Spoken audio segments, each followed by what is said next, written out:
Africans as a whole, and especially those who have the interest to improve in their academic career but have limited means to achieve this.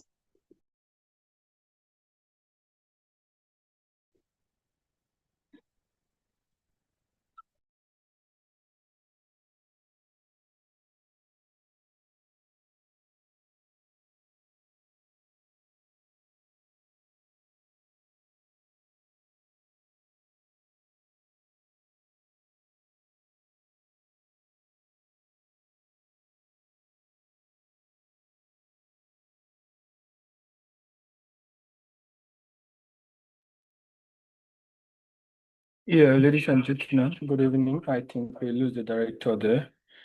I will take over from here. So within the next 45 minutes, I think or so, we will have to deal with the introductory aspect of the program for which we are all here for. You know, these are professional development programs, and it is the responsibility of IGTA to see how we bridge the gap between the industry and the academia, whereby we provide free programs on sessions on tactical issues that are both skill-wise and they are also professional inclined, not just to empower individuals with knowledge, but to give back to the society. We understand that there have always been a barrier between knowledge, education, and finances, which is the major reasons why most of our sessions, all our sessions, we do our trainings, our programs, our sessions, whether they are professional development, whether they are training programs, whether they are skill acquisition sessions, we do them all for free. And I will be taking you guys through the first quarter of this session, after which we will hear from Dr. Chinuso, who is someone who is sound and an enthusiast, and she'll be speaking to us. It's also one key area. You know, when we talk about that, so that you understand the concept, because it's important that you understand the concept of what this training program is all about, such that you will be able to appreciate whatever anybody that will be speaking to you today will be telling you. Now, take note that the world is growing globally in terms of crisis. Crises are an integral part of every society. We had always talked about that, and we had always informed the public why there is great need for people to be part of such sessions where you can listen to experts speak professionally. I think I've been in the field of peace building and conflict transformation now for more than 15 years. I did my basic in the year 2008. I did my first advance in the year 2011, and I did the second advance in the year 2013, and I'm currently at the level of the international mediator as far as peace building and conflict management is concerned. Now, these are transition, not an unintentional transition, but conscious transition. Unknown to a lot of people, there are a lot of concepts that people need to know as far as peace building. You know, we are talking about conflict management now. I think we had peace building and conflict management. We talked about it at I think about some sessions this year and last year, earlier this year and last year.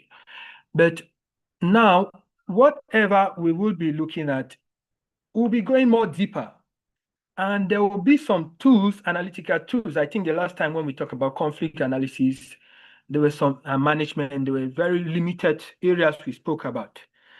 We will be talking with you guys today, and we will be talking with you guys tomorrow.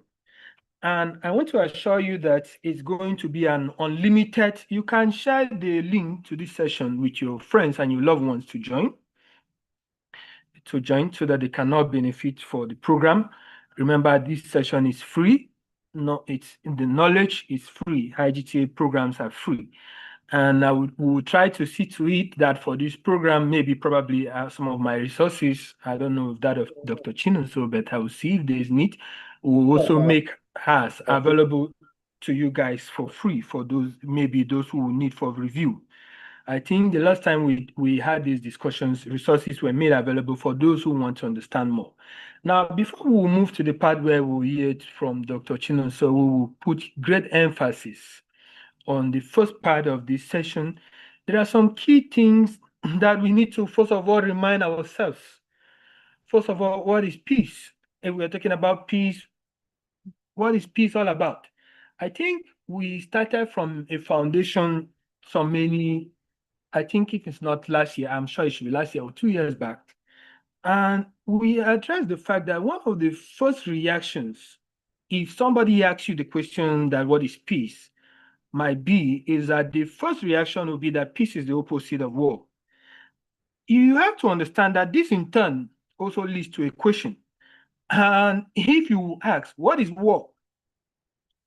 So if we use the word that peace is the absence of war, does that necessarily mean that the absence of war means there is peace? Now, this leaves the impression that it is almost impossible for you to define peace. It is almost impossible. But I want to tell you that we have a very vast list of definitions of individuals. If you go through, you will see several concepts. But there are two key definitions. The last time we met that we were able to elaborate and match the two. And we said from Albert Einstein's definition and that of John Galton, these were the two key individuals whose definition merged to give the better form. And I won't say it now. I will just now. I think Albert Einstein talked about the aspect where he looked at the fact that peace is not merely the absence of war, but the presence of justice, of law, of order, justice of law, justice of order, or in terms justice of any government or whatever the government is doing. And Joban Galton, on his own part, says peace is the absence of physical and structural violence. Now, I will tell you people a few concepts of definition just to bring some insight before I will come back to that question. I think maybe let me just say one or two things that I think it's important that you people know before we make progress. Because all these foundations, you need to understand them before we go into the aspect of advanced peace building and conflict management. Before you progress, these basic concepts must be understood. Now, when you, I don't know, I would have had to ask somebody to say a word, but there will be a time where we'll allow each and everyone to say a word.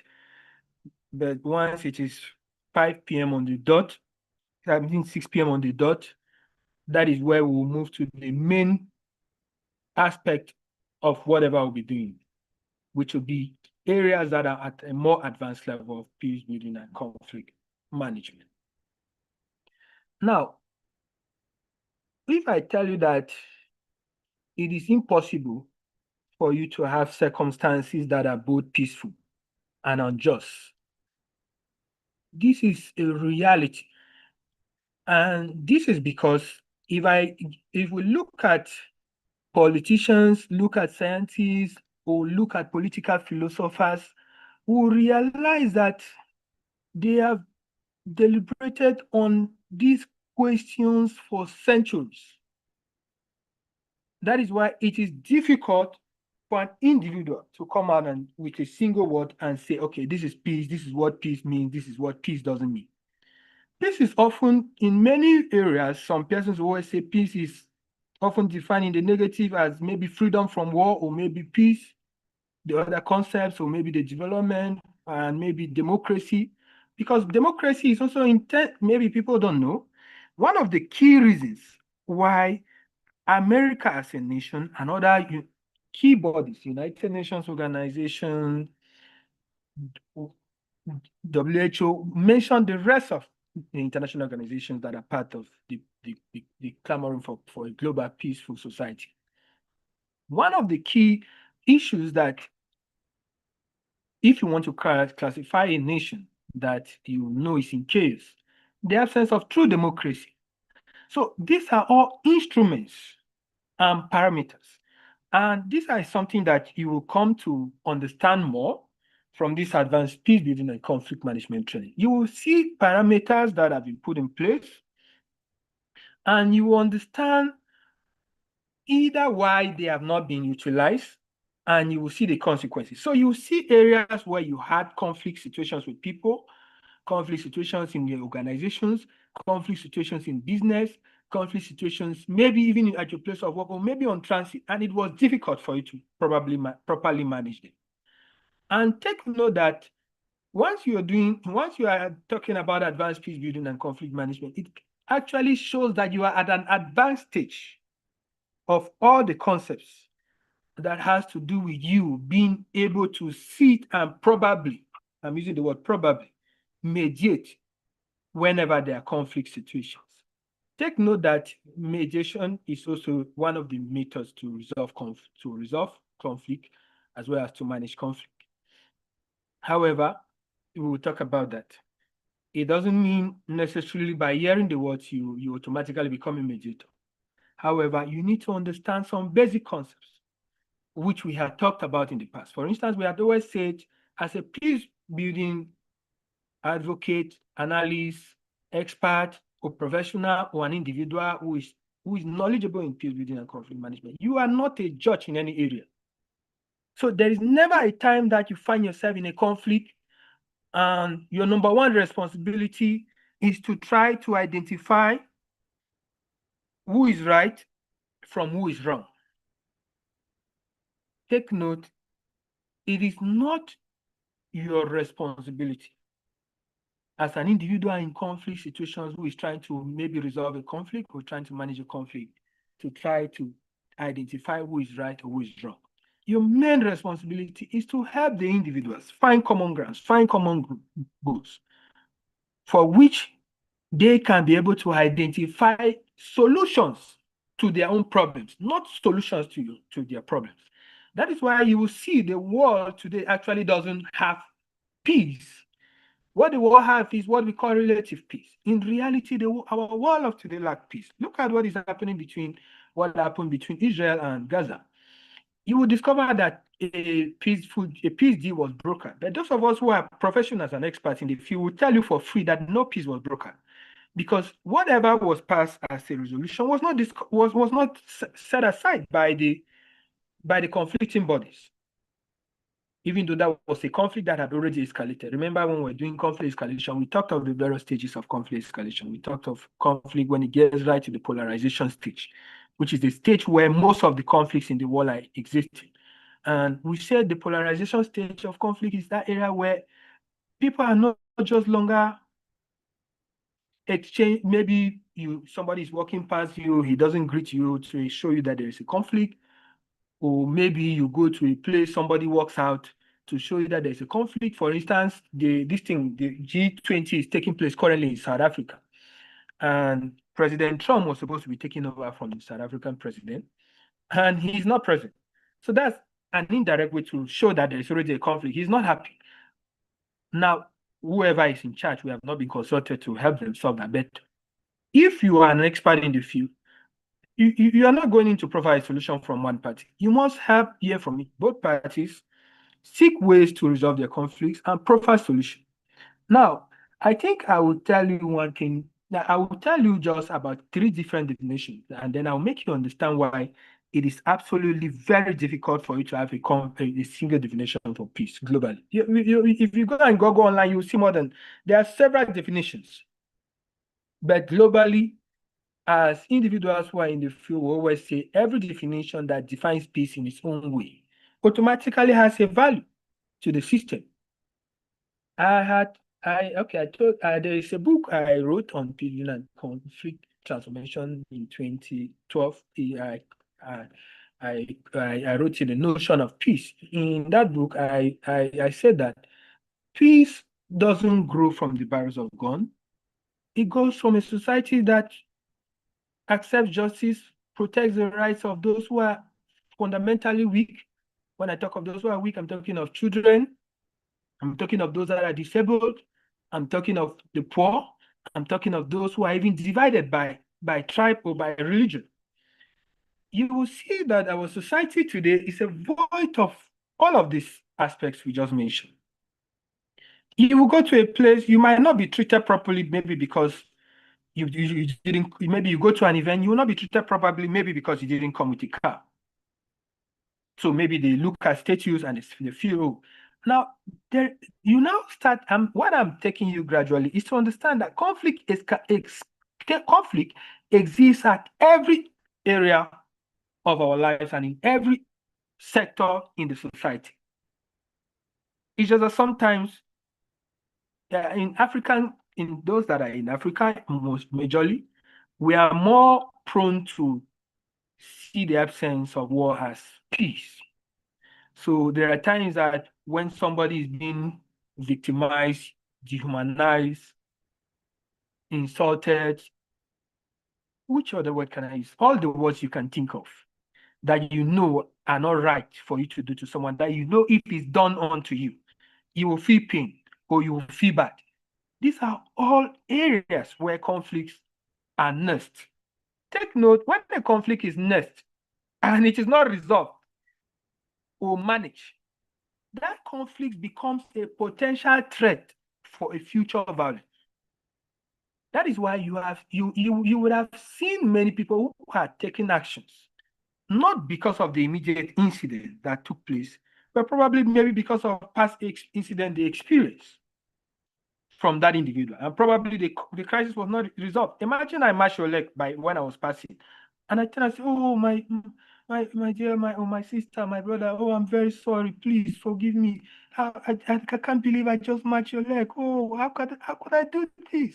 You know, I'm saying that aspect where whatever you are communicating in the process of resolving, even if you are speaking to somebody who is inferior to you, a parent speaking to the children, I will tell you this for free.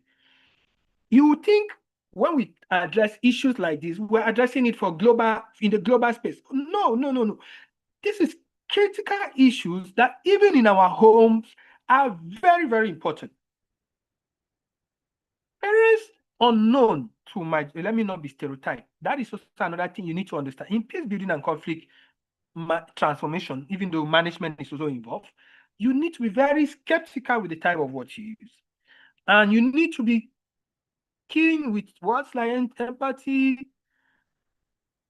And let me talk about what I wanted to say before I go to the rest. I wanted to use a word, but I said I didn't want to be stereotyped. Stereotype is in the field of peace building and conflict management or transformation or resolution is an aspect where you generalize a statement, whether it is true or not. For example, I say all Africans are backward. I'm being stereotyped, and which is practically wrong. Or I can say, for example, all Igbo men are business minded. All men from Igbo state in Nigeria love money. That is a stereotype language because you might think you are right, but that can become let me use the word a home. Or should I use a home? Let me use the word a vessel.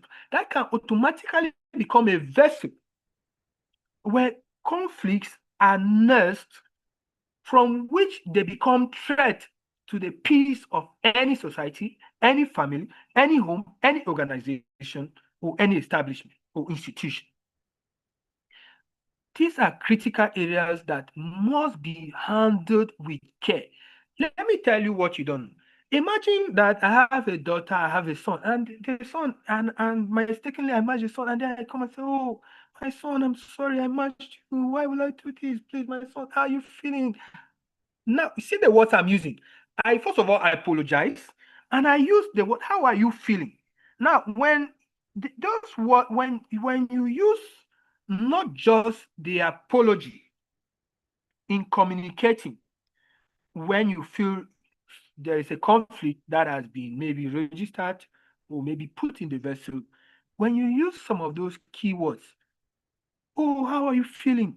Now, the reason why it is key to always seek all this, what we are doing is fundamental, which you need to know before we move to the advanced.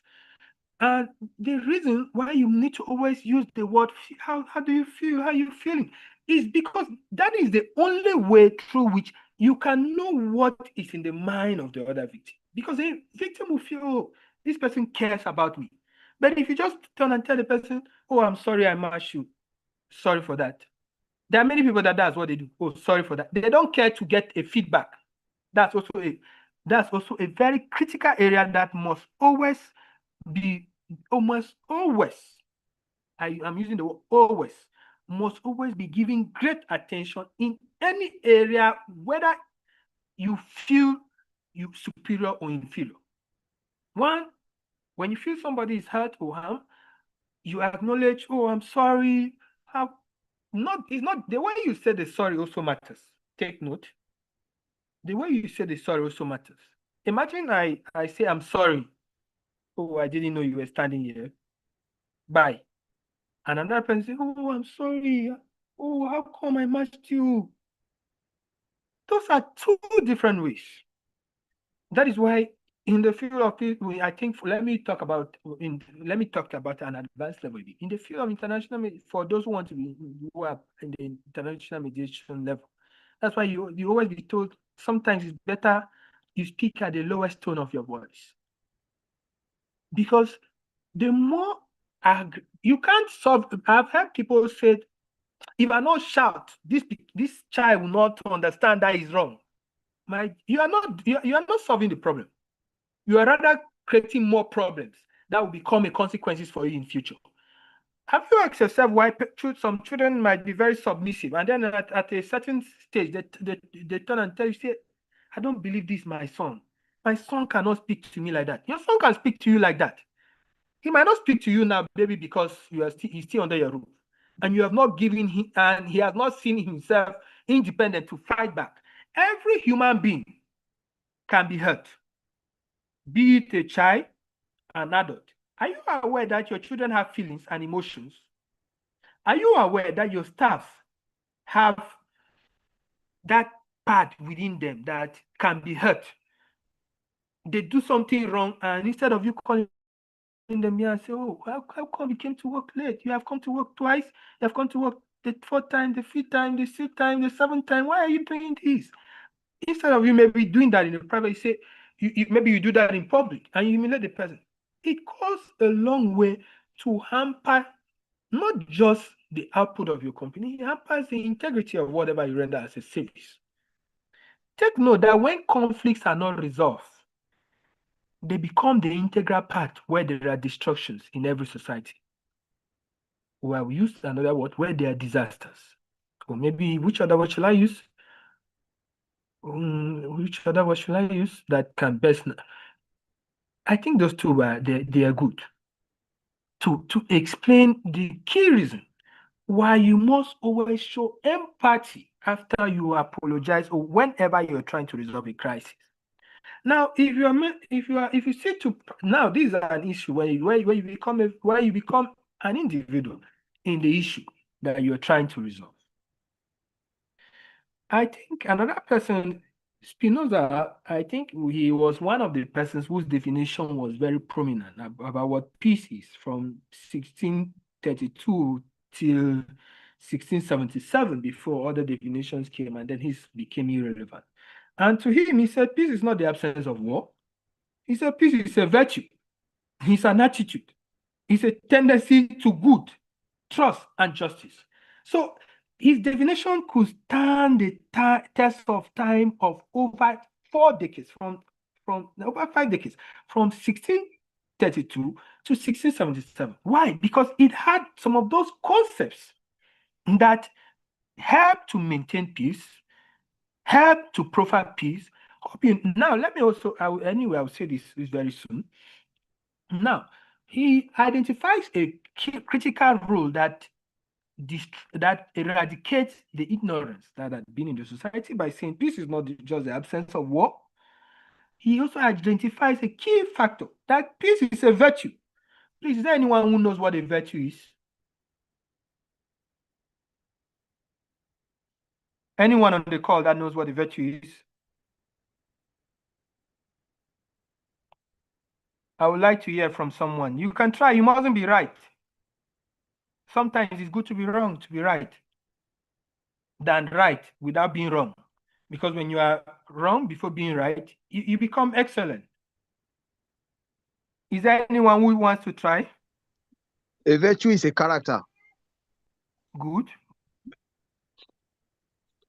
Is that all? Something that is Dr. consistent with people's way of life. Okay. So if you say consistent with people's way of life, how will you define culture, Dr. Manuel? That was excellent. Well, I'm not saying you are wrong. I'm just trying to tweak you so that I get more. What will you define culture? Because culture is the people's way of life. So are you telling me that virtue is culture? well, naturally, God, in the creation of mankind, the trait he exhibits actually his virtue, and so culture actually is also a virtue, sir. That of course it can be peculiar to a particular society. Okay, you use the word God. Me, I'm a Muslim.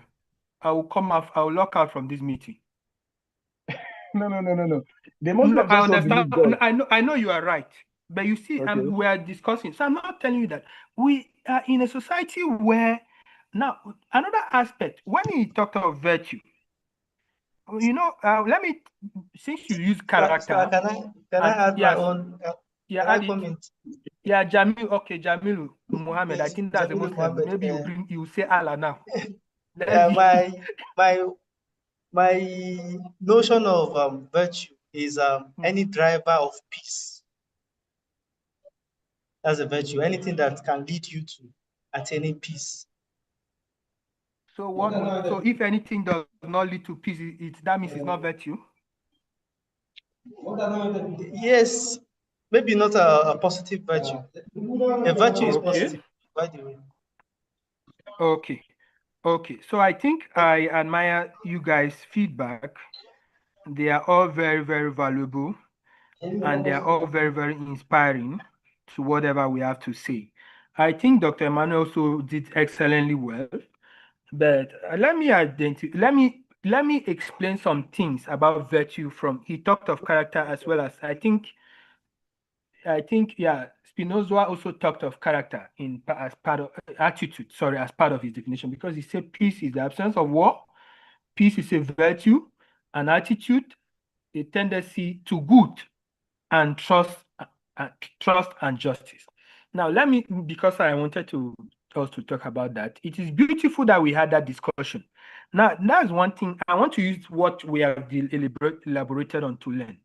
Are you aware that as a peace building and conflict individual who is either undergoing who had attended a program like this, or who had passed through a training like this, or who had gone through a professional program like this that talked about the subject matter, are you aware that now, after this session, I would say something, then you will now understand where you will see that this is not just, it's not theory as people think. This is practical.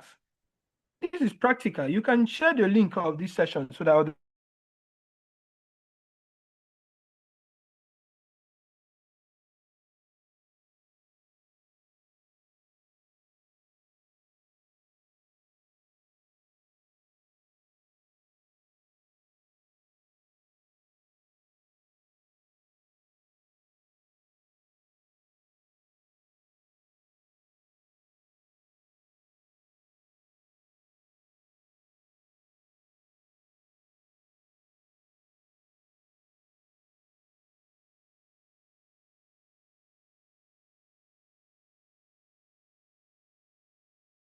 there is much more than just the concepts of the words or the concepts of the practice. Being a priest, being learned doesn't make you an expert in managing peace.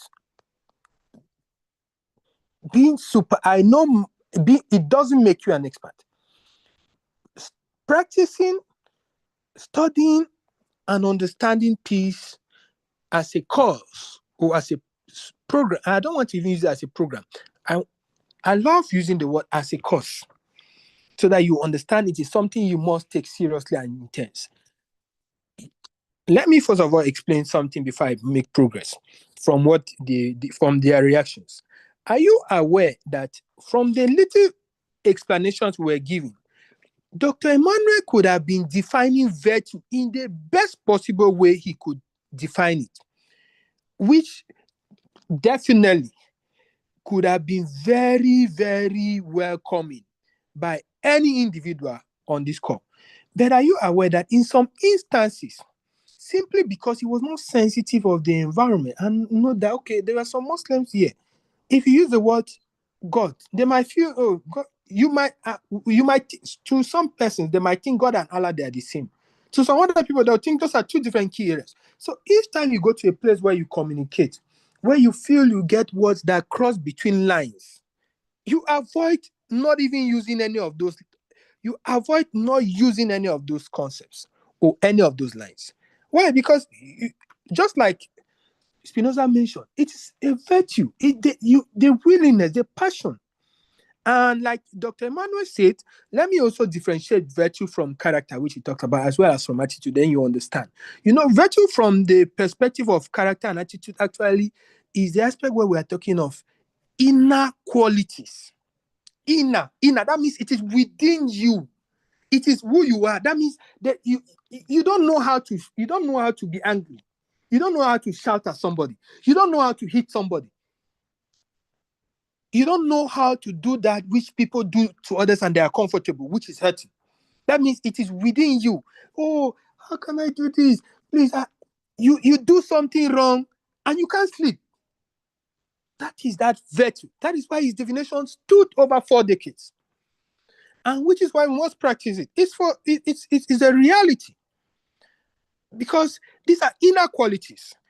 And they are consistent. Let me not forget to mention this. Let me say they are consistent. It is inner, and they must be consistent with the person's behavior. So it's not something you are faking it. Oh, you are welcoming everybody. You are welcoming everybody so happily, so happily. Unfortunately, another guest comes. Your countenance changes towards that individual, or your mood changes completely towards that individual. That means you lack virtue. And these are the aspects that define a morally upright, or maybe, let me use the word discipline, or should I use the word admirable person? Admirable person. Let me use that word. There are some persons in the society that you know them. Some of them are politicians. That if you mention their name, everybody will tell you, oh, I love this man, I love this man. Then when you want to look at why they love the person, they start telling you, oh, he has done this good, he cares about people, he feels about this. I don't want to mention the name. Do you know why I don't want to mention the name? I know their names. Of course, yes, their names. But ask me why I won't mention the name. For example, because this is a practical session, I want to make it practical so that for knowledge purposes. For example, imagine that I said, Tinubu is a very good man. The president of Nigeria is a very good man. I might not be wrong to me, but are you aware I might be wrong to some persons? Because it's a sensitive area. So why you see him? Somebody will tell you, no, the person I know they talk more about is A or B or Y or Z. I don't want to mention him. In IGTA, we are not a political as organization. We don't talk anything politics on our platform. So when it comes to topics like this, we are very careful not to say anything that people will use it outside to say we are maybe endorsing, speaking well of someone over another. Because our interest lies internationally.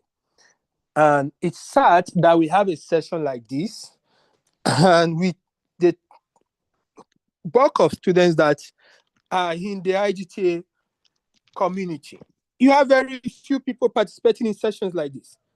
You think it's because of ignorance? It's not because you think it's because the information didn't go through. Of course, it went through, but our world has normalized a lot of wrong from right. That is why we must be careful in whatever we are doing in our world of today. Now, remember, these are just foundations. You need these foundations before you enter the boat we are about entering. You need it. You need the foundation before we enter the boat with Dr. Chino, so we're about entering. And then probably tomorrow we'll analyze real cases, we'll do conflict analysis of real cases, and we'll do a practical management of all those conflicts. Now, take note, like I mentioned, I didn't want to use those two persons. I didn't want to mention an individual. I choose to mention something too that can also cause more conflict. So, irrespective of whichever the case is, you must be sensitive that anything that you know will become argumental, you must be careful how you say it. For instance, I can praise one person without mentioning him because I want peace to exist in the society. I can say, oh, I've come to discover Nigerians love people that do good to the society. I've discovered that Nigerians now, the types of leaders, the people speak more about are leaders who have empathy, are leaders who show concern, are leaders who show interest to their well-being, are leaders who are you might be surprised that while you are looking for leaders who should prepare a better future for you and for your children, somebody might be looking for a leader that will be sharing money for him to be eating. So don't you like give him his future to eat. He's very okay. That is why conflict is an integral part of every society. Conflict, the key issue is not in eradicating conflict. This is also another basic information we must know. These are all reminders from previous sessions we have had, so that before we move into the topics, we also know them. I don't know Dr. Chino, so I mentioned some of them, but it will still be good that you know them. You are reminded. Now, it is key that you know that conflicts are integral part of every society. So when I say they're integral part of every society, that means even in your home, you have to be conscious that your actions can be deemed to create a conflict within your home. Conflict is not something bad. I think I wrote, for me, I always say what happens with conflict is how we manage it. When conflict is not managed properly, it is that force that can tear relationships apart. When not managed properly, it can destroy homes. It can destroy nations. It can breach bridges. It can damage. It can break bridges. Let me use that word. So I appreciate Dr. Emmanuel for his feedback because it has also given us more light, and Jamil Muhammad as well, because their divinations have helped us understand some key things. That is why I say this peace building and conflict management courses are always practical. So I like even hearing more from people. And don't forget that I mentioned that, I think one of the things I mentioned is that with virtue, I talked of morality. I think I also talked of the discipline. The person must be disciplined. I talked of the person and the person must also be an admirable person. Those are characteristics, outward from inward. We said it should be in their inner qualities, and we said they should also be external. You can see them. I'm not reading definition, because I'm trying to explain so you understand it the best possible way. Because it is when you understand it. Now, why do you think I'm always conscious of being stereotyped? It's because I understand the concepts. I don't read, neither do I listen to the concepts. So please try as much as possible as you are going through this program today and tomorrow, that will round up the program for advanced PVD and conflict management. Ensure you are open to understand it. There's no harm. If you feel there is something you want to ask a question, please unmute your microphone and stop me or whoever is presenting. Even if it is Dr. Chino, so I stop and say, please, you said something, I don't feel you are right. It is part of every society. It is part of every society that is interested to grow, because conflict, I think this has made me to remember something, because conflict is what will actually expose or show areas of growth in any society or any home.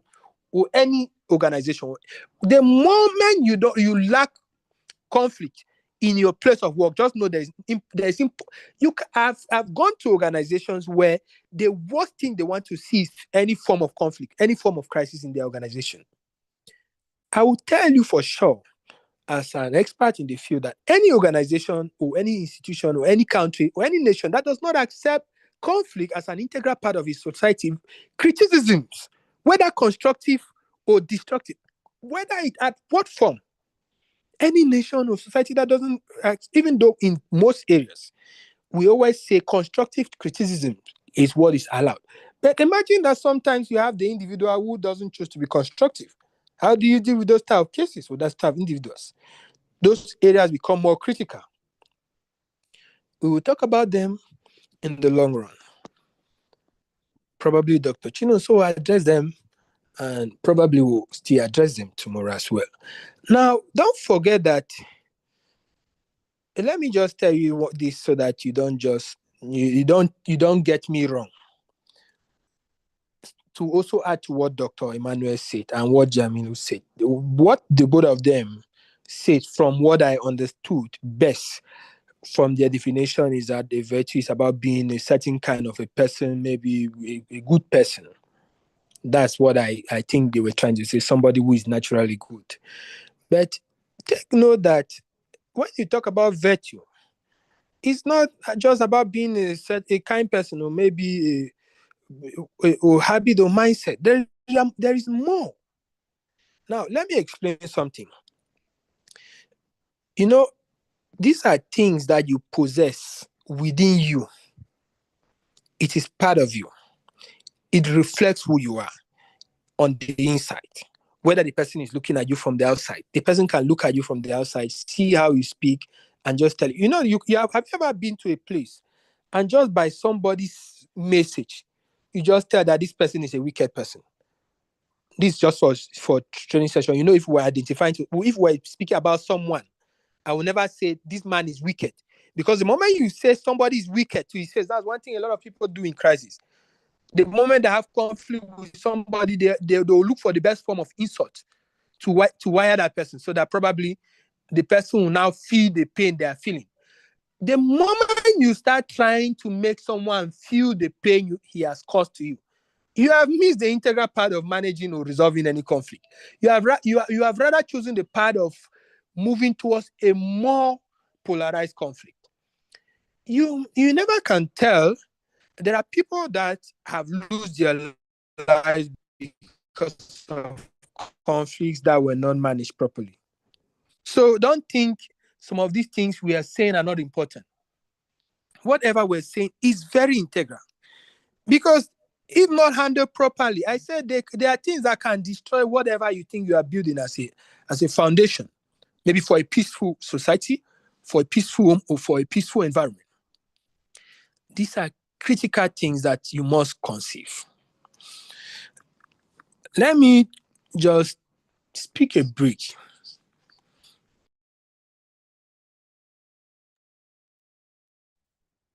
Hello, sir. Yeah, I'm with you guys. I just wanted to look at the time. So I think we should be rounding up now so that we can hear from Dr. Chinonso. We should be rounding up now. I wanted to look at the time so that I'm sure we must have made justice to whatever we had to say, as far as whatever we're discussing in terms of the basic concepts we had laid.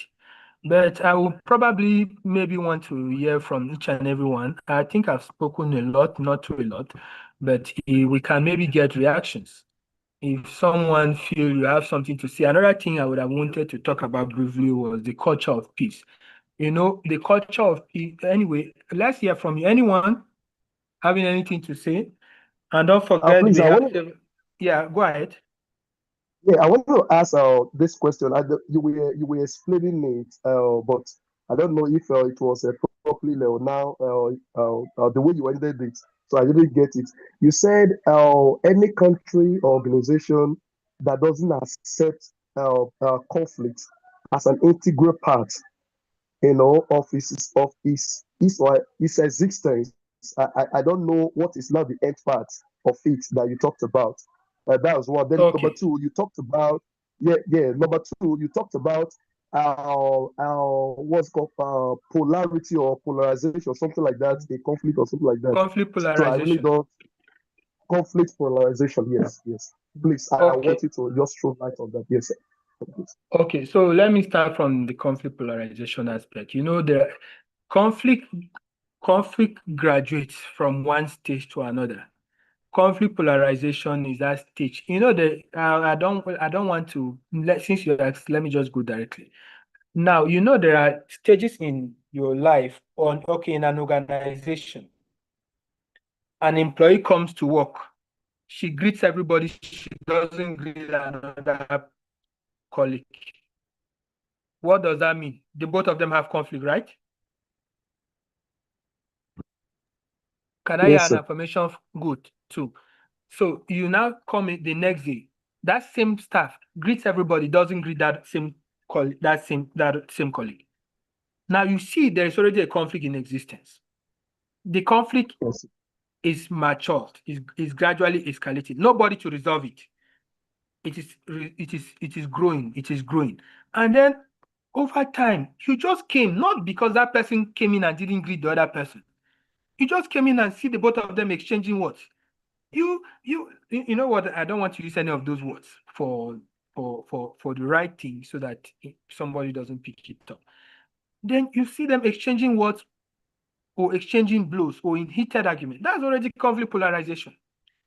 That means that is a conflict that was existent but wasn't managed. So polarization stage in conflict is that stage where you can now see visible actions. Yeah, visible action is a good word. You can now see visible actions to actually show that there's a conflict. It could be war. It could be argument, direct confrontation arguments. That is the polarization stage of conflict. So in that stage now, it is at the polarization stage that you don't talk about resolution. You talk about management first before resolving. Then when you now resolve before you transform. Now, conflict transformation is the most complex part of conflict, handling conflict. Now, is that, you manage just to say, okay, since they were quarreling, you try to manage it to see how they don't harm each other. Now, resolution is now trying to make all of them to be calm and everybody's okay. They shake hands. Greet her, she greet her. Greet her too, she greet. Say I love you, say I love you. Say I love you, say I love you. Now, conflict transformation now is that part where you don't just solve the conflict. That is why peace building comes in. Now, when you join peace building with conflict transformation, it is that conscious strategies that you employ to ensure that you don't just solve the immediate causes of that conflict. You look at even existential conflict. That means you now look at their history between the both parties. You now go back and say, when this person was in, what first of all happened before they stopped greeting themselves? So you don't just start asking, why were they quarreling at that instance? So maybe what made them now fighting each other was maybe because another person took another person's water and drank.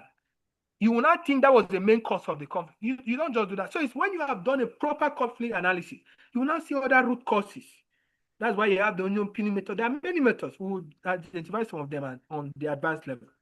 So that is at the polarization stage. So when you now go deep into all those matters and resolve, and the reason why you must attend conflict transformation stage. Conflict transformation is not commonly spoken in the society because for you to handle it, you must be an expert. Don't carry yourself and just move. After this session, I don't think any of you people can be qualified because there are key things you must be learned. But once you go through the first and the second advance, this is the first you can beat your chest. But I think you even first and second, especially maybe the second session we'll talk about that. We can talk a bit about conflict transformation and bring some the mechanism because it's the most effective form of conflict. Conflict management ends and management. Conflict resolution ends and conflict resolution.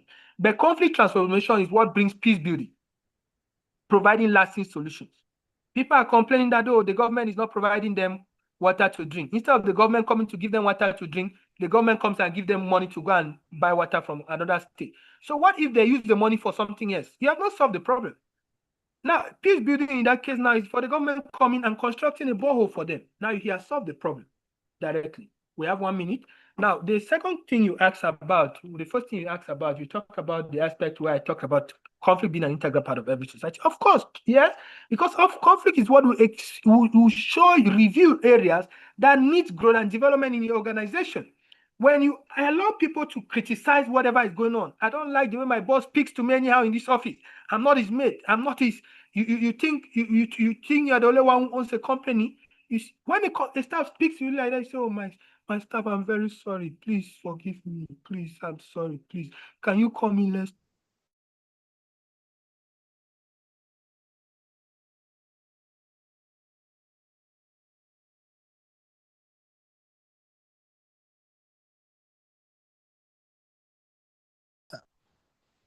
That is what we are talking about.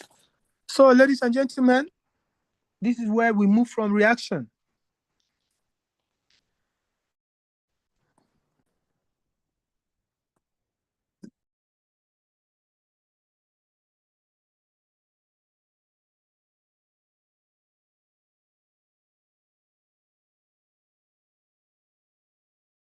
Do we have Dr. Chinonso on the call?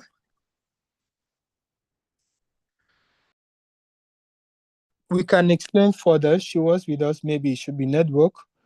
We'll see. Yes, I'm here. I'm here. Oh, okay, fine. So we hand over to you. You are free. You can share your screen if you have slides on your own side. So Okay. so we are with you now. You are taking us with the next part for what you know in the area and you know best how to handle it. So I don't know, you can explain if you have any further things to explain. Now is your time. Thank you. I hand over to you.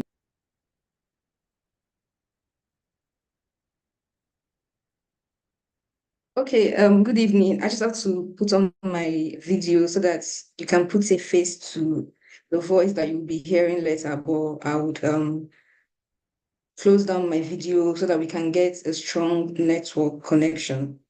So good evening, everyone. And I'm very privileged to be here today to be in this meeting, in this training section. And I hope that we have a very interactive section. And I hope that at the end of the day, we'll be able to pick one or two things, hopefully.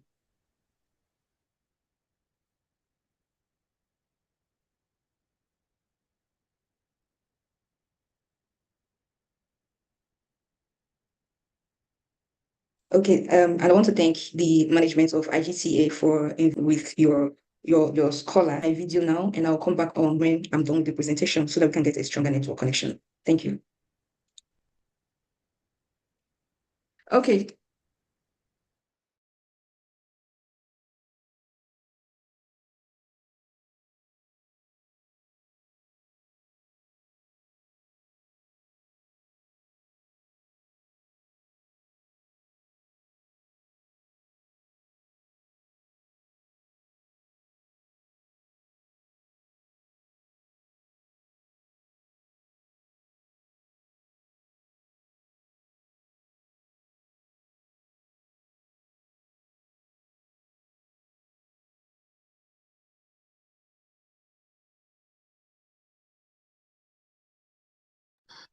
Yeah, please, let's just wait for her.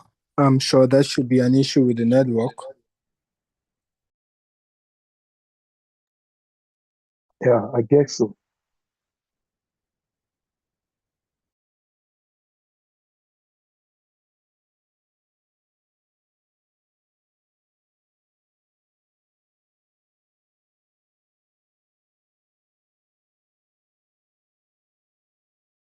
Hello, can you hear me now?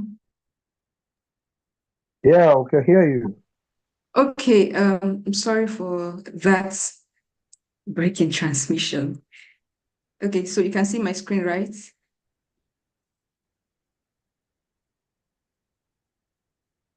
Can you see my screen? Yes. No, it's not.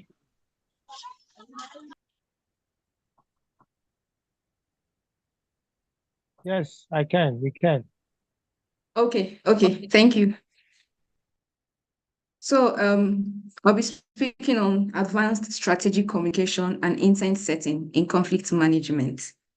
And so, like I said before, I'm Chinoso Imoma, and I'm a research consultant with Verif Africa.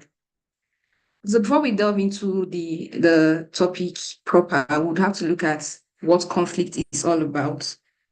So throughout this presentation or this PowerPoint slides, I used more of illustration because since it is not an in-person training, I felt like illustration would help the listeners grasp what I'm trying to communicate easier. So we have to understand that conflict is inevitable and it is a part of human behavior. It's something that you cannot take away from human behavior, human Dr. Chinoso, existence. please, can you put your presentation on slideshow? It's not on slideshow so that we can see the full screen. Okay. But I'm just showing. Okay, yeah, go to bottom right. Slide. Go to bottom right. Let me, yeah, come down. Let me know on your laptop where I'm highlighting. If you see, I'll highlight from here. Okay. I've highlighted here. Just come there and click there to put it on Okay. slide. Okay. Oh, okay. Yeah, perfect. Thank you. Yeah. Thank you. Okay. Yes, this is better. Thank you. So we have to understand that there are different types of conflicts. We have intrapersonal conflicts, that is individual conflicts, and we also have structural or systemic conflicts, and we have intra-group conflicts. And we need to understand that every conflict has a reason or factors that are fueling them, and there are also sources that sustain the lifespan of any conflict you can think about. So we also have to understand that there are several manifestations of conflicts. They can be in form of communication breakdown. They can be in form of escalated behavior, right? They can be in form of strained relationships. And every conflict has an impact. So it depends on the weight of that impact. So for us to understand advanced strategic communication and conflict management, we need to know that there's a point I need to point out, because most times when we talk about conflicts in scholarly discussions, in informal settings, people often overlook or downplay intrapersonal conflicts. That's the conflicts from the individual aspects. Okay, we have to understand that sometimes we have conflict within ourselves. And this exists when we struggle to make a decision. You know, when we have a clash of need or clash of interest, and when we struggle to satisfy those needs in an order of priority, that is when internal conflict sets in. And then you see yourself struggling to pick one need or one desire over the other. And this can be manifested in our desires to set standards or values, or even in the zeal to set our goals or manage our emotions. And if you want to be a good conflict, well, if you want to play a very strategic role in conflict management, you need to tackle conflict from the individual aspects. And you have to understand that an individual is a normal and natural part of, a conflict is a normal and natural part of human existence, and they can be dealt in constructive ways or in destructive ways. Now, most times when personal conflict is not well transformed, there can be an outburst of conflict, which is often fought by individuals whose consciousness, of course, is not well articulated or channeled towards the promotion of peace. Now, trying to manage conflicts, individual conflicts, you have to encourage proper articulation of personal consciousness towards the single angle of achieving a sustainable peace.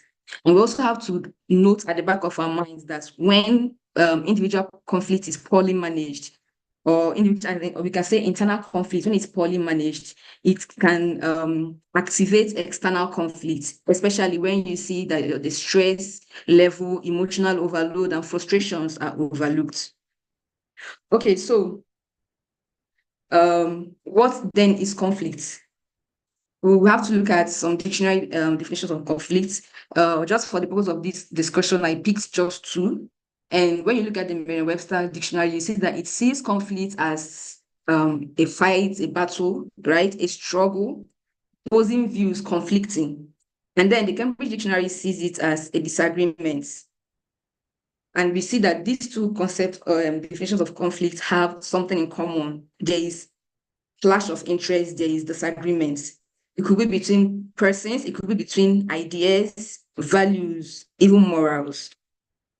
Looking at some scholarly conceptualization of conflict, you would see that from the little that I've projected here, you would see that it has to do with, of course, incompatibility, divergence of interest, and of course, divisions and struggle. So for the purpose of this discussion, conflict is taken as a situation in which the desires and the interests of an individual, a group of persons, or institutions are incompatible. So we move on to strategic communication and peace building processes. Now, what is building up in your mind is, what is this strategic communication? So we would say that it has to do with being calculated in your approach to communication or dialogue in a conflict setting. Bearing in mind, that every action of yours, every word, every spoken words, every unspoken words, even your gesture, the tone that you use sends a message to the parties involved in the conflict. And we also have to know that for you to understand the processes involved in peace building, you need to understand that you have to guide yourself. You need to build your skills in strategic communication.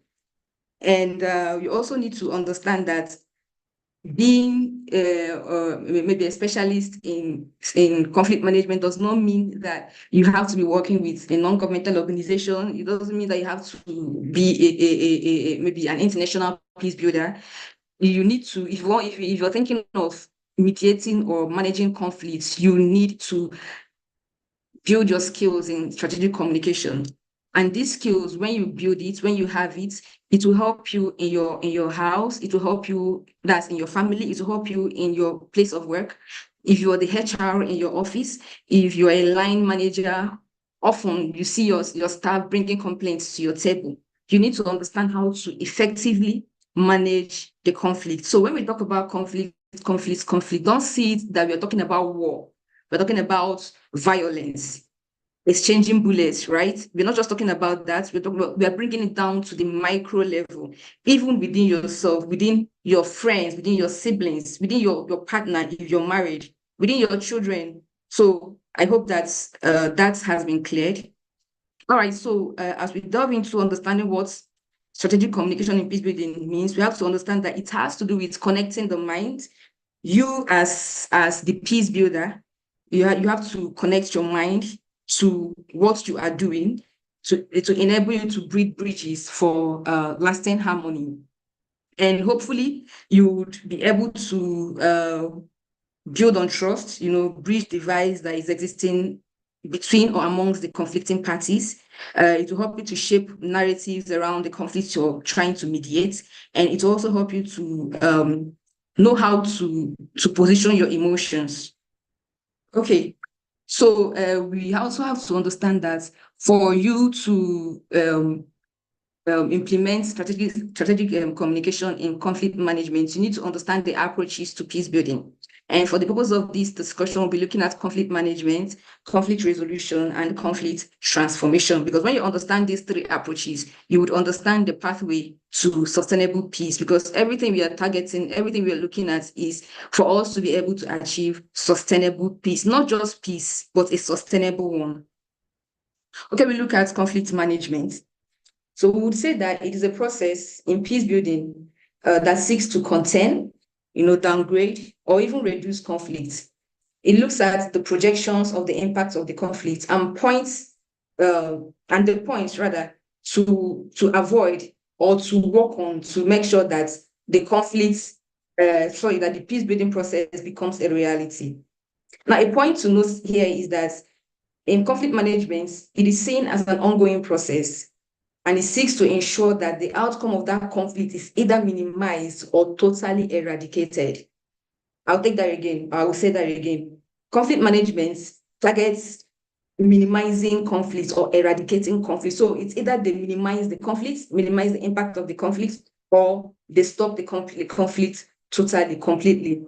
Now, you have to know that a successful conflict management often leads to a ceasefire if you're looking at the macro conflict, or a hot and aggressive moves, or an improved relationship between and amongst the parties that are involved in the conflict. And it's also targets maybe initiation of new ideas, new values, or initiatives to address the conflict and to make sure that the conflict does not erupt again. So when you look at this illustration, you would see that there are 3 stages in conflict management. And if you look deeply, you see that you as the communication specialist or the peace builder, I think I'll be using the word peace builder. You as the peace builder, your input is needed, like you're needed at the center of the chain. So one thing you need to understand, the takeoff stage is always to understand that conflict. What is the conflict all about? What is driving the conflict? That is always a starting point as a peace builder. You have to understand what the conflict, the factors that are fueling that conflict. And then when you understand the factors that are fueling the conflict, the root causes. And of course, you can also, when you understand the conflict, you're understanding the last straw that broke that camel's back. And then you're drafting your approach, trying to bring out your approach. You're asking yourself, what strategy am I going to use? What intervention approaches am I going to adopt? And in communication, how do I approach communicating with the parties that are involved in this conflict? And then at the end of the day, you are aiming to have a positive outcome to resolve the conflicts. Now, you have to understand that whatever you're doing as someone that is managing the conflict, it has to be that you want to move these parties that are involved in conflict from a state of disruption to a state of constructive engagement. You don't want them having escalated conflict at the end of the day. You're there to guide them. You're the third party in that conflict. You are there to guide them.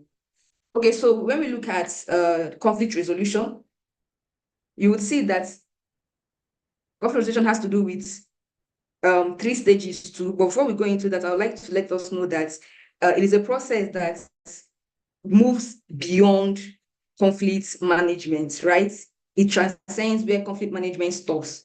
And it is a process that seeks to recognize the interests, the desires, the needs of the parties that are involved in the conflict.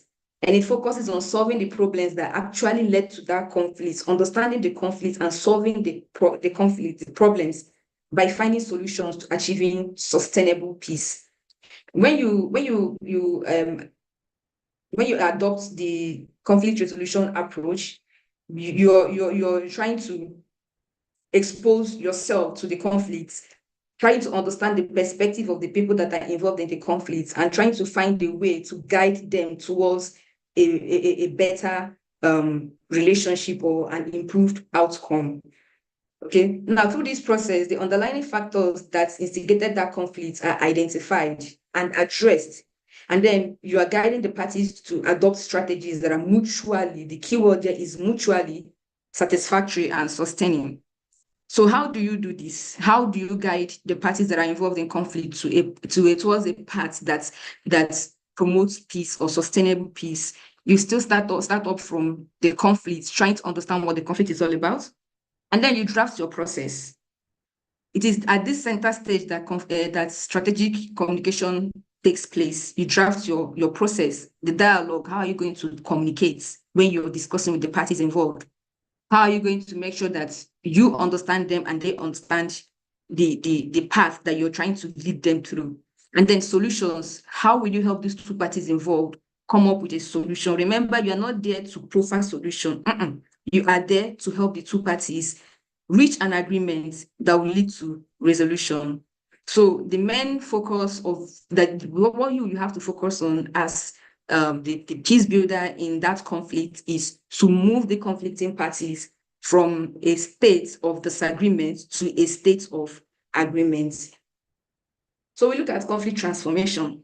And of course, you still see that you, as someone that is trying to adopt strategic communication model, is here at the center.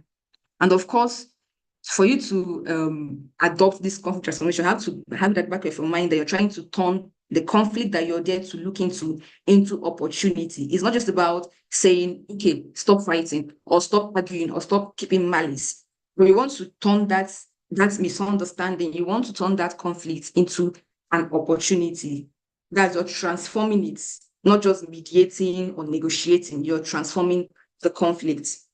So this approach moves beyond or transcends the management and resolution of, the conflict management and conflict resolution approach.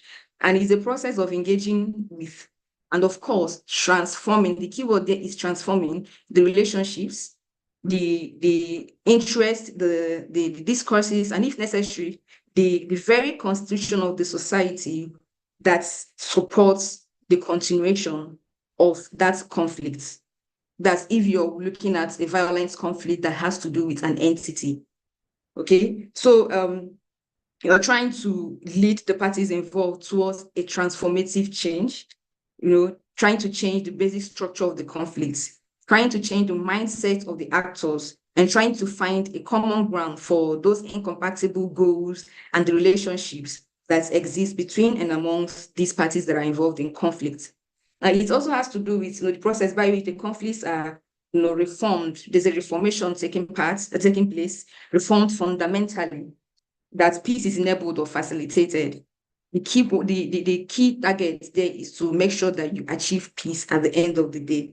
And it has to do with changing the relationship between the parties to the conflict in order to promote a lasting or a sustainable peace. Because at the end of the day, when you do conflict transformation and you do not have a sustainable peace, you've not achieved your goal as a peace builder.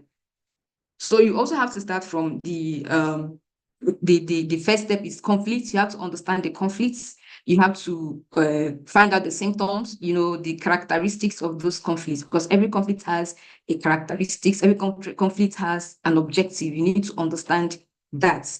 And then at the center where you stand, you have to also plan out the process that you're going to use, your communication process. How are you going to dialogue with those parties involved? Now that you've known the root causes, how are you going to build on these root causes to profile or to guide the parties involved towards a transformative outcome? And of course, you have to set your eyes on achieving a new reality, a new relationship, an improved or a positive change. And you're moving from the state of destruction to a state of innovation and sustainable peace. Okay, so we need to understand that these strategies that we've pointed out now, that they rely on communication to thrive. And if you followed me closely, you would see that at the center of the three of them, the three approaches, sits the communicator, sits the mediator or the peace builder. And that is where you employ the skills, the communication skills that you have or that you've built rather. Okay, so you need to know that whether you are a specialist in negotiation, whether you are managing the conflict, whether you're transforming it, that communication is key. And your focus should be on why do I have to communicate and how should I communicate? Now, when you understand why you need to communicate, it helps you to set your intent, which is the second part of this discussion. It helps you to set your intent. And of course, your intent setting should be done before you even go into the field or before you bring your employees to your office and start deliberating or trying to reform that conflict. You have to do your intent setting. And once you understand this, you'll be able to identify how to communicate effectively and efficiently. Okay.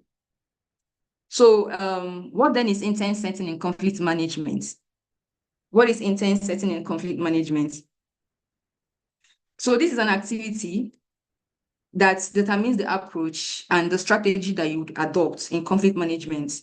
And when you don't address these things adequately, it can either make or mar the whole peace building process that you are embarking on. You need to be meticulous in defining your expected outcome and your communication approach before you even get involved in a conflict conversation. Now, you have to ask yourself 5 key questions. You need to ask yourself first of all, what you know about this conflict. What are the facts surrounding this conflict?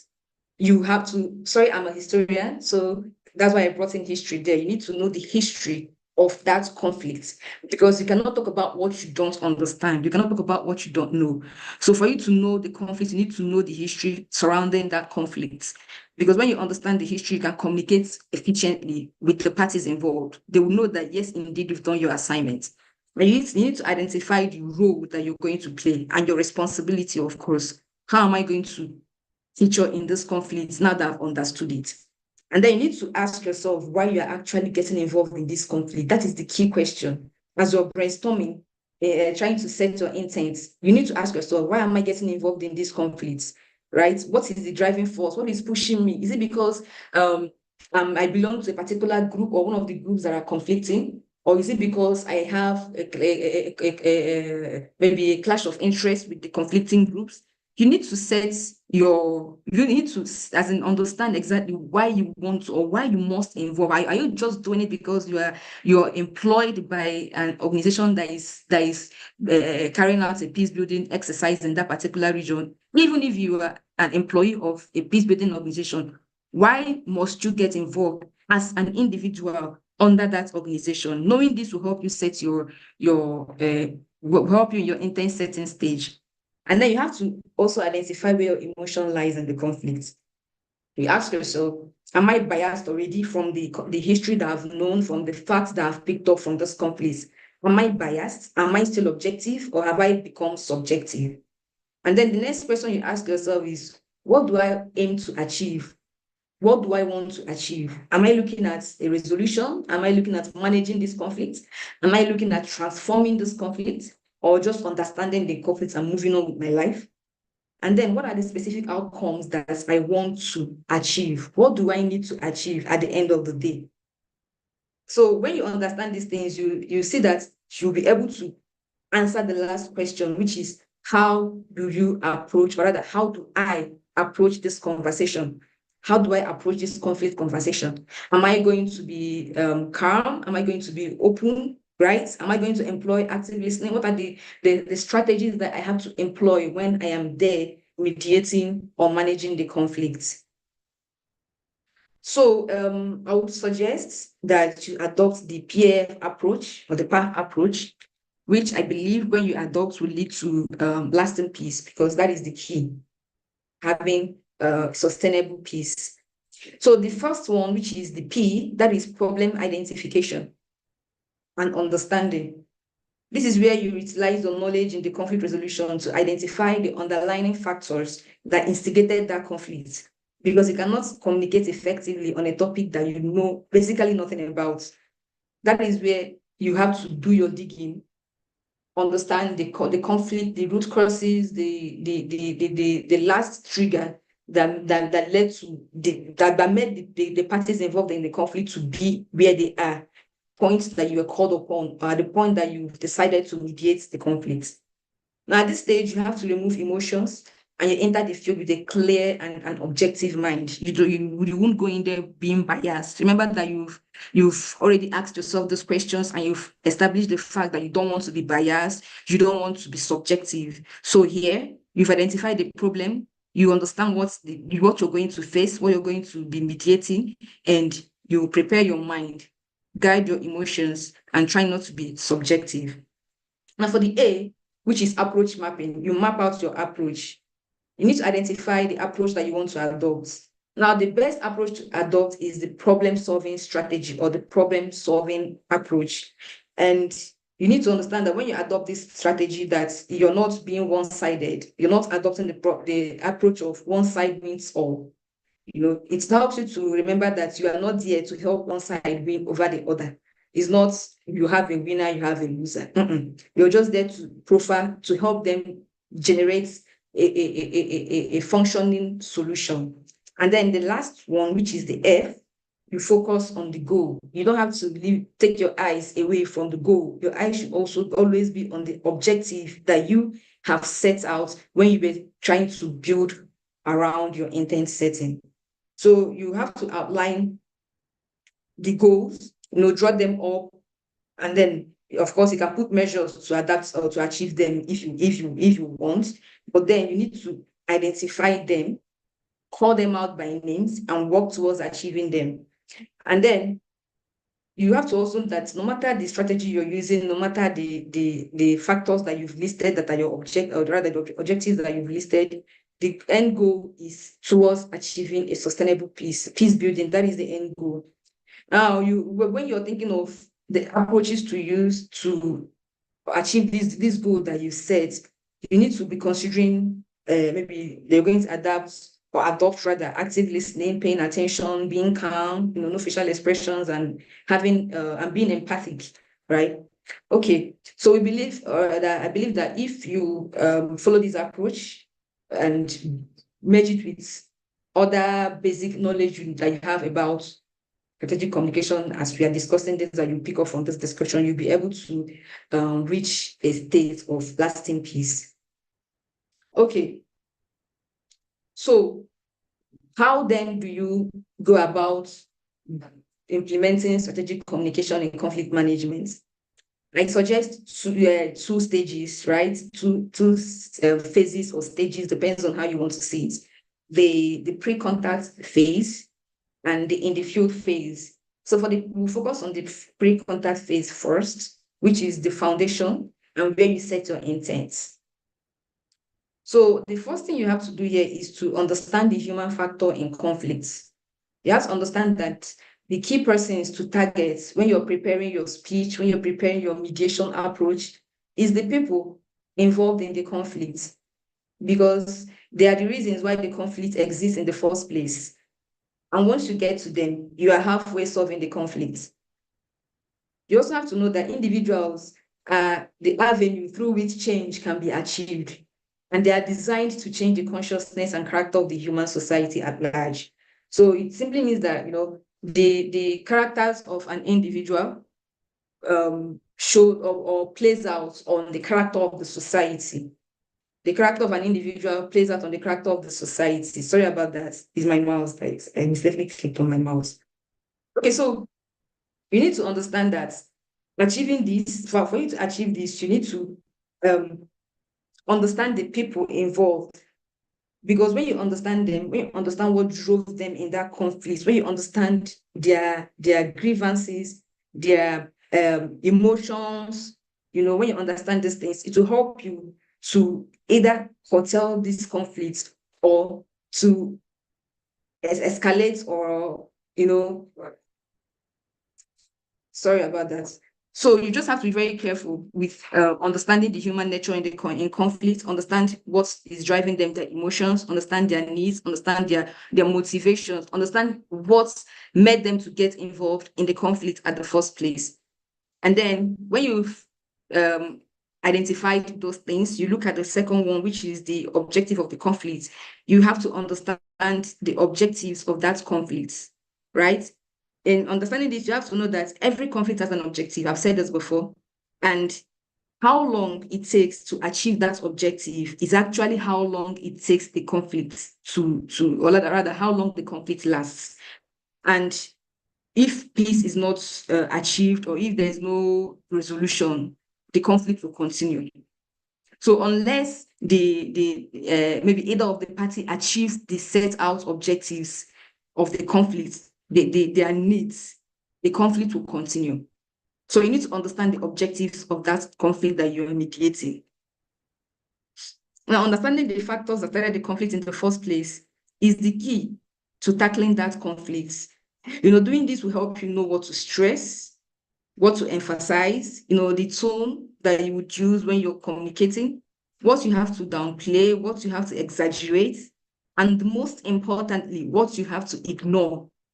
Remember the first speaker said something about along the lines of religion. You need to know the words that you would use so that you don't incite the parties involved in that conflict. Now you need to know and understand that saying the wrong thing, making the wrong move, making the wrong gesture can ruin everything for you and for your mission. And you need to do your assignments very, very well. You need to understand, of course, you know that we are in a heterogeneous society. Are there religious factors to the conflict that you are mediating? It's a very, very sensitive issue in Nigeria. If you're mediating in a Nigerian setting, are there religious factors? Are there ethnic factors? Are there even political factors? social factors. You have to consider these things, and it will help you to shape your words. It will help you to know how to communicate. Now, one thing you need to understand is that at this pre-contact stage, you are brainstorming. Those that are involved in NGOs, in think tanks, they understand the process of brainstorming, where you rack your brain, you try to poke your brain to come up with a blueprint that you would use when you eventually go into the field.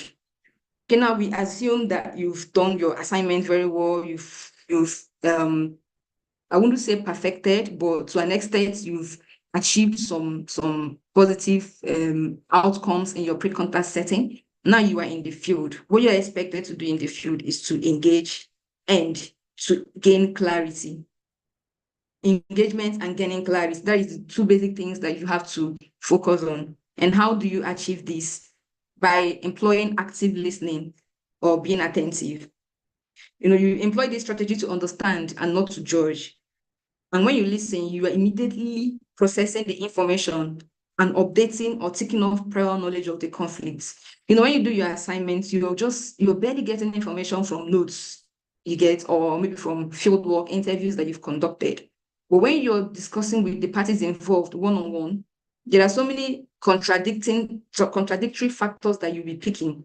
It's at this stage that you either validate or update the information you had before that you had achieved during the pre-contact setting stage, and then you are ticking them off or updating them. Now, this shows that you are open-minded and you are ready to feed on first-hand information that would help you and your approach when you start communicating verbally with the parties involved in the conflict. Now, you have to make both parties feel heard and feel seen. Feel heard and feel seen, because when they feel that they are not being seen, they are not heard, that is the beginning of the failure of that process. And you have to state, and you have to communicate with them in a way that will make them to have confidence in your peace building process. Okay? Communicate in a way that you show them that you are flowing with the information that they are sharing. And how do you do this? By nodding, right? You nod when they are telling you things. When somebody is talking to you, you don't just stay there with your face straight. Yes, you should control your emotions, you should control your facial expressions, but then don't sit as if you're just a mummy there or a statue. You nod, showing that you're following the conversation. And I have to note here that when you nod, if you're going to employ nodding in the field or as you're mediating that conflict between your subordinates or your employees, once you employ nodding for party A, you must replicate it or duplicate it for party B. Not when party A is talking, you're nodding, and then party B is talking, you're absent-minded or you forget that you're supposed to nod. Now, you've already sent a wrong signal to party B. You're trying to tell party B, even though it's not what you're implying, but you're telling party B unknowingly that you are in support of party A, that what party A was saying actually made sense than what party B is saying. So when you nod for party A, also nod for party B. Now, you have to take notes. Because of course, when information flows into your ears, if you don't note them down, there is the tendency that you lose some vital points and you might misrepresent that information when you start to discuss it or when you want to tackle it. You take notes where necessary, and you should also ask for clarity so that you don't assume, because assumption can ruin your assignments in the field. Ask for clarity, take notes, nod, engage in that communication, give full attention in that conversation. Another thing to consider is empathy. You need to be empathic. Do not appear aloof as if you don't care. You're just there to fulfill your righteousness. If you're working for an NGO, they sent me. Maybe I'm here, they sent me. No, you have to be empathic in what you are doing. You have to make the parties involved see that you actually understood their predicaments. You can ask questions like, okay, how do you think I can make this thing work out? The use of we there places you within the issue being discussed, and it helps you to, hear the demands of both parties without being judgmental. And when you use we, the parties involved will see that you're actually with them. You're not taking sides with anyone. Now, another thing you should notice is that you should not interject. Be patient. Despite your good intentions, how and when you speak can send the wrong signal. I believe I've been repeating this because you're talking about communication, how you speak, when you speak can send the wrong signal. So you have to be patient with the parties when they are talking. Don't expose yourself to being biased or taking sides. You have to allow each party or party representative to finish saying whatever they have to say before you chip in your thoughts or your contributions.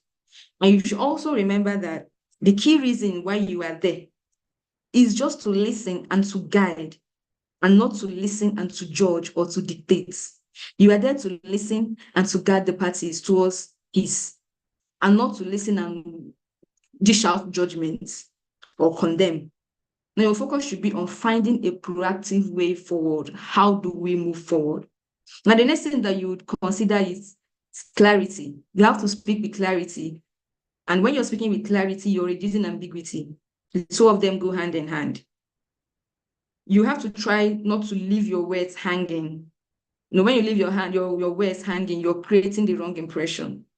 You have to seek clarity when you're confused, or when you don't really understand what they're saying, or maybe there's a point they raised, and somehow you don't really understand it. You have to ask, don't assume that I understand it. Now, I'll give you a practical example.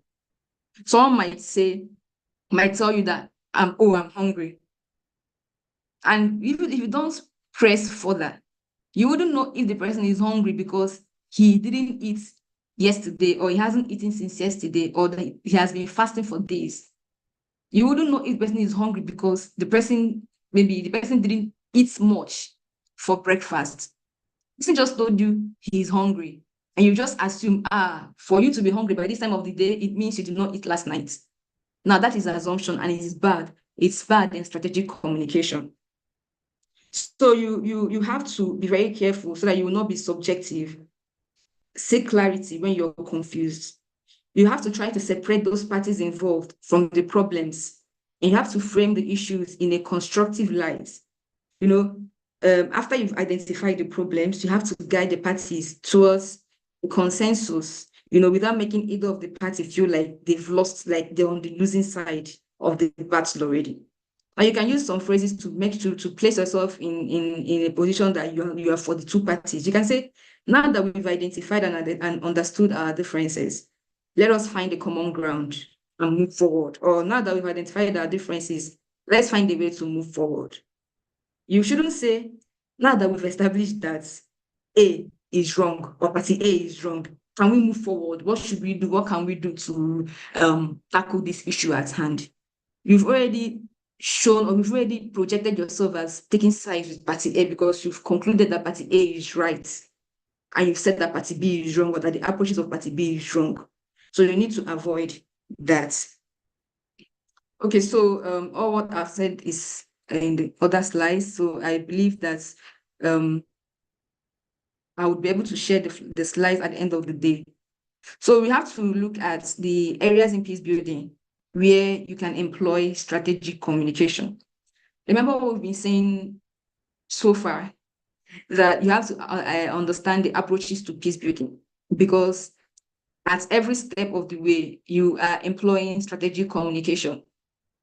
And we also know that when you're mediating, when you're managing, when you're transforming a conflict, you are employing strategic communication. So now we are going to look at the areas in peace building where you also need to employ strategic communication. And we have mediation, we'll just look at mediation, arbitration, and negotiation. So we'll start with mediation. And mediation simply has to do with finding a common ground with a neutral guide. And the neutral guide could be you, could be me, it could be any of us on this call or in this meeting. So how do you employ strategic communication in mediation as a peace builder? Remember that everything starts with the disputes, and you are the third party, the neutral guide that is helping these conflicting parties to achieve a positive or a progressive outcome. So you have to understand that you are there to dialogue.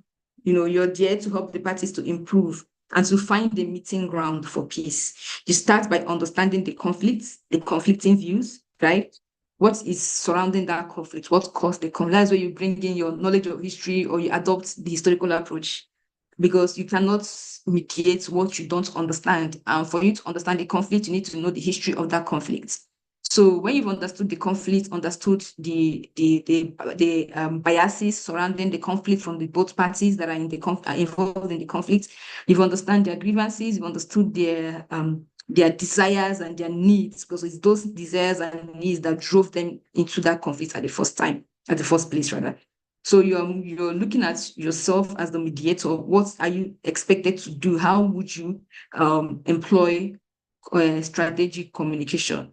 You have to focus on facilitating the dialogue in a way that it will be progressive and not destructive, right? You have to find a way to manage your emotions. We've talked about that in the previous slides when we talked about strategic communication and intent setting, where we had an illustration. So you're also, as you're discussing and dialoguing with them, you are exploring solutions. You have to remember that you are not there to proffer solution. You are not there to profile, you're there to help them reach an agreement, right? You're just there, sometimes when people are fighting or when people are at war, most times they don't even, they wouldn't find the time, in quote, to come together and sit. And when even when they want to come together and sit, there'll always be chaos, right? But when a third party is there, the third party is there to dampen the emotions. The person is there to guide them. The person is there to help them, tone down their emotions, tone down whatever it is that is fueling their emotions, fueling their characters in that particular meeting room. And that is your duty as the mediator. The end product or the focus is to have a successful outcome where there is mutual agreement between or amongst the parties involved, and where there is restored relationship. Relationship is restored. Whatever it is that had been damaged is restored to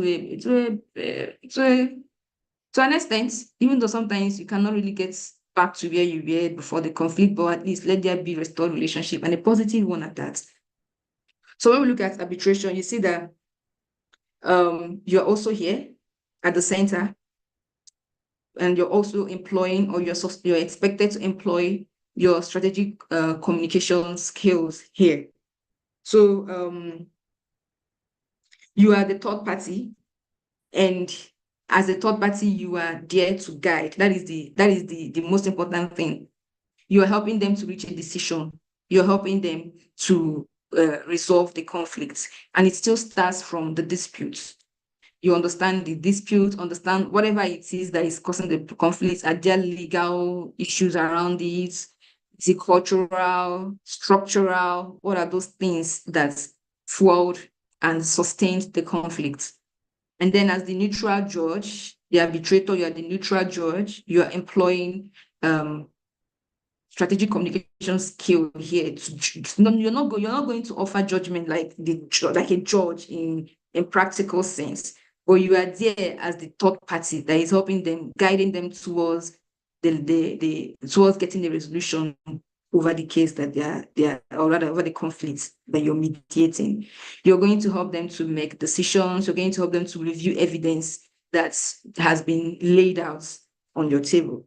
And at the end of the day, you are reaching an agreement with the parties involved. You are not telling them, okay, this is what you must do. No, it's an agreement. Because when the parties involved in conflict are not involved in the peace building process, there is tendency for the conflict to still come up again. Okay, so we move over to negotiation.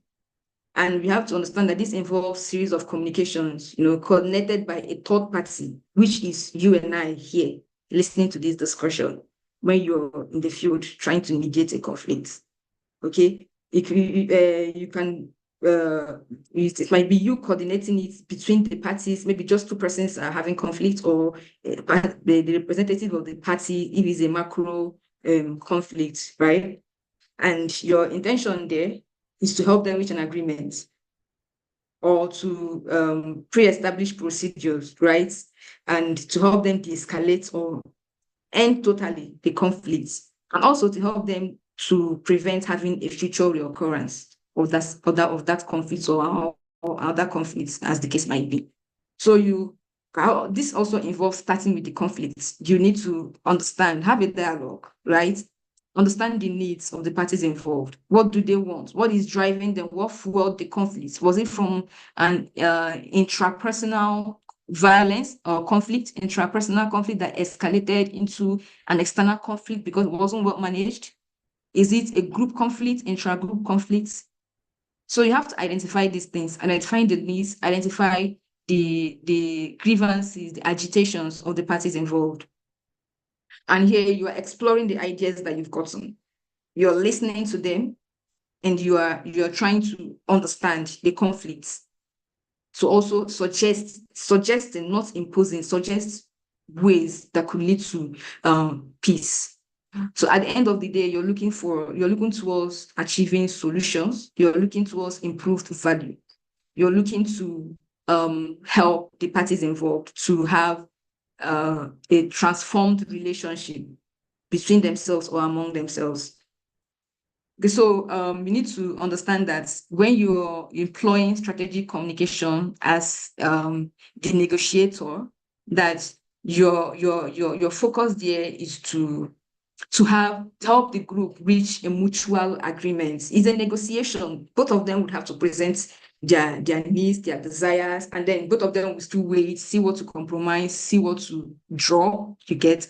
And it is your duty to help them through that process by communicating effectively, utilizing all those skills that we've discussed previously. You have to understand the conflict. You have to help them identify, when you sit together and talk with someone, you would understand what exactly drove that conflict. Okay, so here is the conflict management in a snapshot, right? You as the communication specialist, you as the peace builder, you as the boss, the line manager. I believe that at one point or the other, you've seen, even if it's not you, maybe your colleagues they've been involved in a misunderstanding in the workplace. And maybe if you're the HR manager, there are some cases that are constantly, in fact, they come to your table constantly. And when you understand how to adopt strategic communication techniques or strategies, right, you would be able to handle it in a way that would not, number one, would not tarnish your image. Number two, would not make either of the parties involved feel less of themselves. It wouldn't make them feel like they are inferior or that you're siding with one party over the other. So it starts from, this is just a summary of everything we've been saying so far. It starts from understanding the conflicts.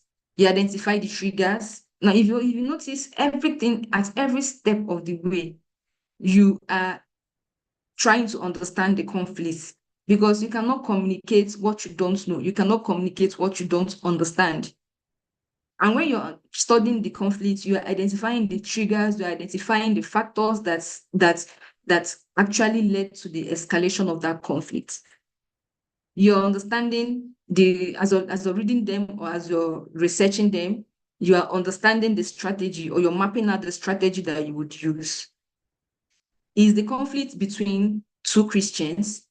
You would know how to approach it when you're talking. You can quote Bible, you can, use religious approach, that's using the Christian religious line. You told the Christian religious line to talk to them, appeal to their conscience, telling them things from the Bible, backing your conversation with Bible quotations. Because you know that most times when you quote the Bible to Christians, they have a rethink. Are you mediating a conflict between people from two different religious backgrounds? Maybe a Muslim and a Christian. You have to understand the languages to use. You need to understand the words to use. It could even be a situation whereby they are arguing over religion itself, and it's disturbing the peace of the workplace. Maybe it escalated into physical fights, verbal abuse, and you as the HR, you have to step in. You need to be neutral. Even if you're a Muslim, you must be neutral. You don't have to take sides. If you're a traditional religious practitioner, you are not a Christian, you're neither a Christian nor a Muslim, you need to be objective in mediating that and managing that conflict. You need to map out the communication strategy that you would use. You may even decide to, get to know a little bit about the Islamic religion, if you're a Christian, so that it will help you to speak to the conscience of the Muslim that is involved in the conflict, where you also speak to the conscience of the Christian that is involved in the conflict. But when you just take the Islamic stand and you're talking to the Christian, automatically that person is knocked off. The person will not listen to you. The person was just, he or she is just there. If you're his or her boss, he or she is just there to listen to you talk and rant. At the end of the day, he or she will just go back with whatever opinion or perspectives that they have. So you understand the misunderstandings, right? You identify the misunderstandings that is involved in the conflict that has triggered the conflict, understand it, and try to find a common ground. Because, of course, the parties involved in conflict would always claim to be right. And when they give you their views and opinions, you might even be tempted to tilt towards a particular side. But you have to try to be neutral. You have to establish a common ground where you're understanding that conflict, establish a common ground when you've listened to the misunderstandings, right? So the second stage from all we've been discussing is your approach to dialogue or mediation, where you talk about you consider and utilize the approaches that you've mapped out. You can, of course, the most important thing is to utilize active listening. You listen attentively, you're empathic, you are not aloof, right? You replicate whatever gestures you give party A when party B is talking. You don't take sides, you don't pass judgments. You make each side to feel seen and heard. You make each side to feel that actually they've communicated. Actually, finally, someone is listening, someone listened to me, someone understood me. When you make the parties involved feel heard, understood, and seen, you've achieved a lot. Even if you don't end up achieving a ceasefire, like maybe you don't end up achieving 100% restored relationship, you've achieved something. Internally, you've transformed them internally. So you have to also have a guide for your discussion, right? How am I going to converse this conflict? How am I going to communicate in this conflict? And then you explore options, of course. It's an ongoing process. It's not where you say, oh yeah, what happened?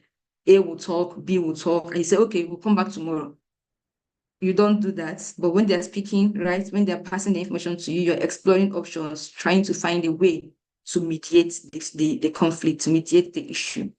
And then, of course, the last stage is having a resolution or having an agreement, mutual agreement, not the one that you imposed on them. It must be mutual. It must be a joint agreement that was established or reached by the two parties involved, with you as the third party guiding them towards that path.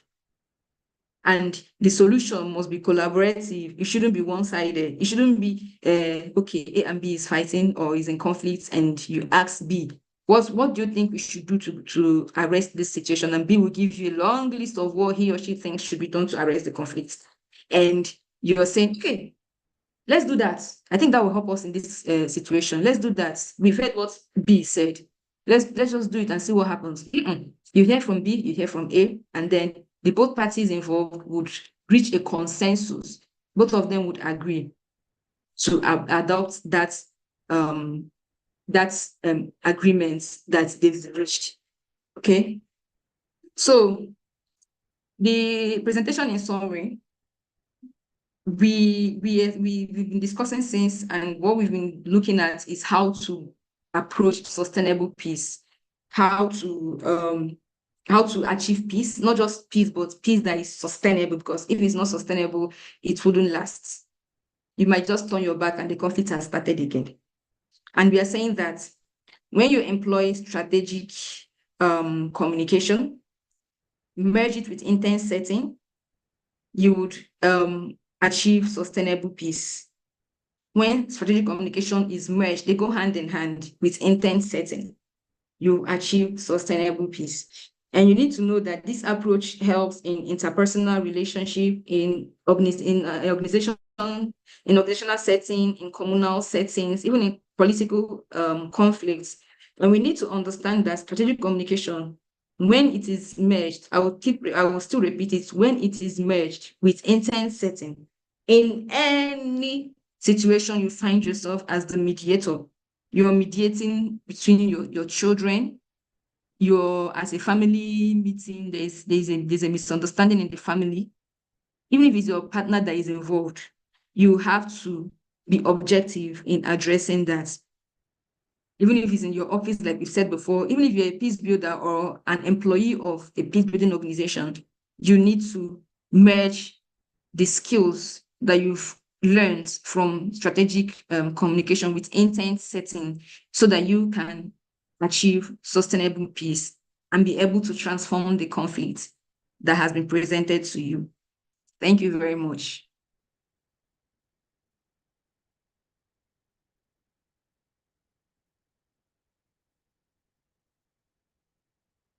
Well, that was an excellent one, Dr. Chinonso. That was an excellent one. I think maybe let's have a Q&A session with the students. And, I really listened with keen interest, and it was an amazing session. And I think the knowledge has actually been passed down. And some of the things you really mentioned are really foundational as far as peace building is really concerned. It's very important. And you mentioned some of those principles, even though not directly, but they are key whenever you are putting peace building in place, comprehensive, talking about interdependent for comprehensive, looking at those areas whereby you are looking at lasting peace, maybe you having that ability to see the overall picture in order for you to be able to effect change from within. So these are all critical areas that you have been able to touch, even the aspect of interdependent, where no one person's activity with the level, no one's opinion, no one is right over the other, or no case is subject to the truth. Otherwise, and I think another area where you also make emphasis, which is also key, is the area where there should always be open minds, not being in the position to take side. And these are key. And one thing I want to lay emphasis on is the aspect you said, but I want to lay emphasis on because it's very important. Majority of you guys listening to sessions like this are potential peace builders.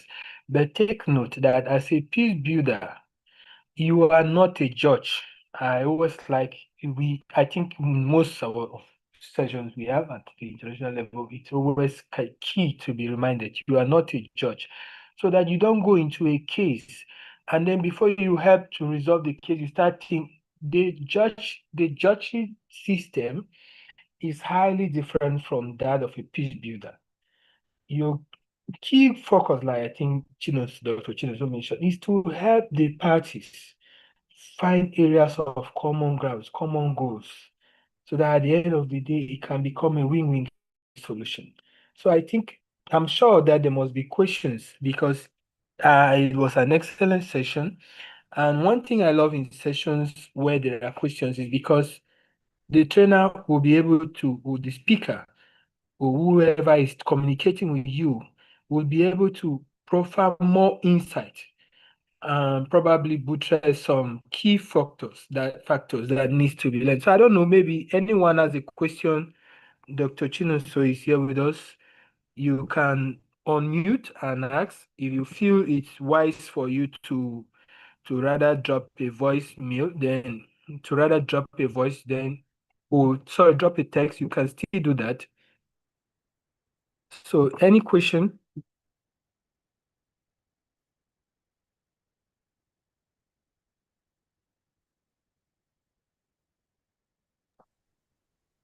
Yeah, good evening, sir. Yeah, go ahead. Introduce yourself and then you ask your question. All right, my name is Adam Monte. I'm actually coming from the aspect of the clarity. Now, I think in the course of the facilitator taking us on this training, he made mention of not interjecting what probably the both parties are saying, meaning one must have to listen to both parties very well. You don't have to interject them, all right? Even if there's going to be a question or what have you, it's you probably you have to listen to the end before you do that. But in the area of clarity that I'm actually trying to bring up is that what if in a situation where a particular party probably is explaining or trying to drive the reason why there is why such a conflict exists, probably maybe their needs now not being met and all that, and you needed to get probably a particular clarity. Is it wrong now to quickly interject that person and say like, okay, do you mean in this area, you did this or this person did this, and so that you get a better understanding of what that person is saying, then you note, then the person moves ahead. That is my question. Will I be right now as a mediator or a peace leader now to quickly interject at that point to get an understanding of what that person is saying? Because what I'm trying to get here now is to really get an understanding of what actually resulted to this conflict. So interjecting at this point to get it. Is it right? Thank you. Okay, so maybe let me drop a response, then Dr. Chinonso might add more facts since it's her session. I think she will add more flesh, maybe. Let me speak first so that she speaks last to conclude it. So, interjecting, I understand the question you are trying to ask, but I also want to respond to the question and interpret the question in line with the training. Interjecting, first of all, is not proper. Each time you are in any conflict situation and then maybe one of the parties, they have been given an opportunity to add their viewpoint, it's good to allow them learn. Because the moment you interject a communication that is being because at any conflict, every word that comes out from any of the conflicting parties is very important. That is why you managing conflict is just like an investigator inspecting a crime scene. In a crime scene, to an investigator, every bit of information or pin is very important and instrumental to that crime, to that case. Same in peace building or conflict management or conflict transformation.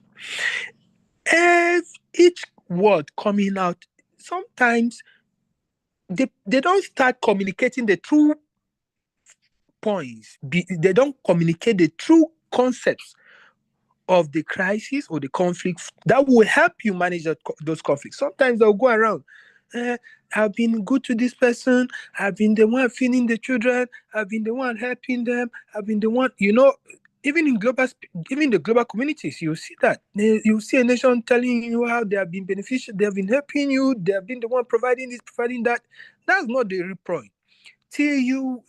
So interjecting sometimes can make you lose the valuable insights that will help you resolve or manage that conflict or transform, depending on the stage at which the conflict is. Also, to interpret on the other side, you interject from what you made. That is one of the characteristics in managing any conflict, which Dr. Chin also mentioned. Communication is key. So what you said is what is one of the tools in communication, which is let me just say it so that for people who don't know, they know. Now, when each time you are in a conflict, managing any conflict or crisis, do not assume that you understand what any of the conflict parties is saying. For instance, the lady is explaining, she said, I woke up this morning, I greeted her, she didn't respond to me, she now took my drinks and drank it. I've been looking for the drink, whether she was the one who drank it, she didn't tell me. When she's done speaking, that is not yet communication. For communication to be complete, there must be clarity. And for there to be clarity, you must ascertain that clarity. And how do you ascertain that clarity? That is what you now mention. You now ask the person, each party, you must have that clarity. You now ask, if I heard you correctly, what you said you will interpret in your understanding to what you heard the person saying. Okay, what you said is okay. You woke up this morning, because the reason why you're also doing that, you will be dying down tensions. Sometimes the reasons why conflicts escalate beyond even the management stage is because the parties are not given enough time to refrain or to think deep or to douse down even what they are telling you. So the reason why you're also communicating back to them is so that they themselves also understand what they are informing you or what they are trying to communicate to you, and see reasons and also see deep. So that's also a key strategy. So while you're doing that, that means in those cases, if you have an opinion, even though it's not always good to bring in your opinion each time you're resolving any conflict, because when you bring in your opinion, sometimes you always find sentiment stepping in, and once sentiment is inward, you have a biased judgment. You might feel, oh, this judgment will favor the other party, but you just, so you must always have those key sides. You must always end the communication. So you not ask, oh, if I heard you saying clearly, you said when you woke up this morning, you greeted her, she didn't respond, and after you were looking for a drink, you didn't see it, and you later discovered she was the one who drank it. Am I right? Is that what you just said now? Please just help me understand if that was it. If she said yes, that is when you now proceed. If she said no, you say, okay, please, can you help me understand? Can you make us understand? Can you come again? So till she's done. Once she's done, the same thing you did with her is the same thing in response to the other person you get. So that is critical in communication. That is why, if you notice, anytime you call a good customer care service that is trained, a trained customer care service, not all customer services are trained, but the one that is a professional that is trained. Each time, okay, have you ever called MTM or any, let's say MTM or maybe any telecommunication line, MTM or Airtel, and you tell them something? What did they tell you? Can anybody confirm? They will give you a feedback, right? To explaining what you just explained and ask you if that's what you mean, right? Any confirmation? Yes. Good. Yes. Good. So that is how you address, that is how professionals behave in the field. That part must be very clear and it must be very instrumental. So I'll listen that one. I think our expert will also share our own viewpoint and probably add to mine, or maybe add or correct mine too, as well as necessary. Yes, I'm here. Thank you very much. You've just taken the words out of my mouth. So everything you said is right. And just like you said, I'll just add to what you said. Just like you said, you wait for them to finish, because when they imagine a situation where someone is boiling up and complaining to you, you're trying to mediate a conflict. And what happened? The person is talking and talking. Let's just use kids, minors. The child is saying, "No, no, no, no, no, no, no, no, no." Just shut the person up and say, "Are you saying this?" The child might even start crying, feeling as if you don't understand. I'm trying to say something here, you don't understand. When you allow that person, a child and adult, to finish, exhaust his or her sentences, when they pause, you can then ask for clarity, just like was said earlier. You say it in a way you thought you understood, and then they have to confirm it, so you don't run on assumption. So I'll just bring in an illustration that I've used in the past. When I was a peer educator trainee as a core member, I was trying to communicate. I was trying to teach the students about communication, distorted communication, reported speech. And then I brought out 20 students. You can try that if you can try that with some persons. It must be up to 20. And then I whispered something into the first person that was standing beside me. I whispered a sentence into her ear.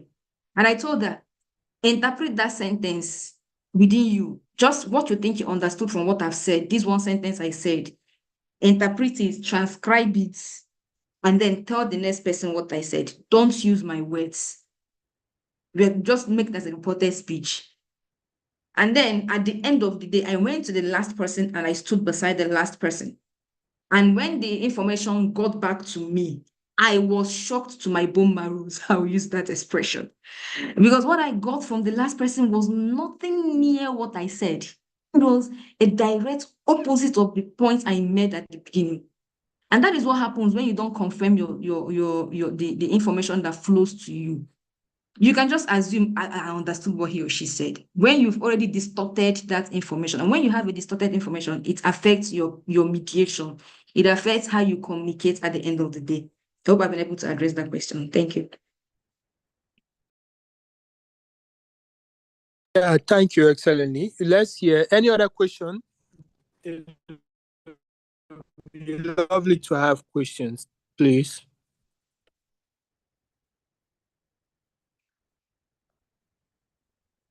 Anyone? Any question or contribution? His contributions are allowed to. If you feel there's something or you have a scenario you want to share, it's allowed.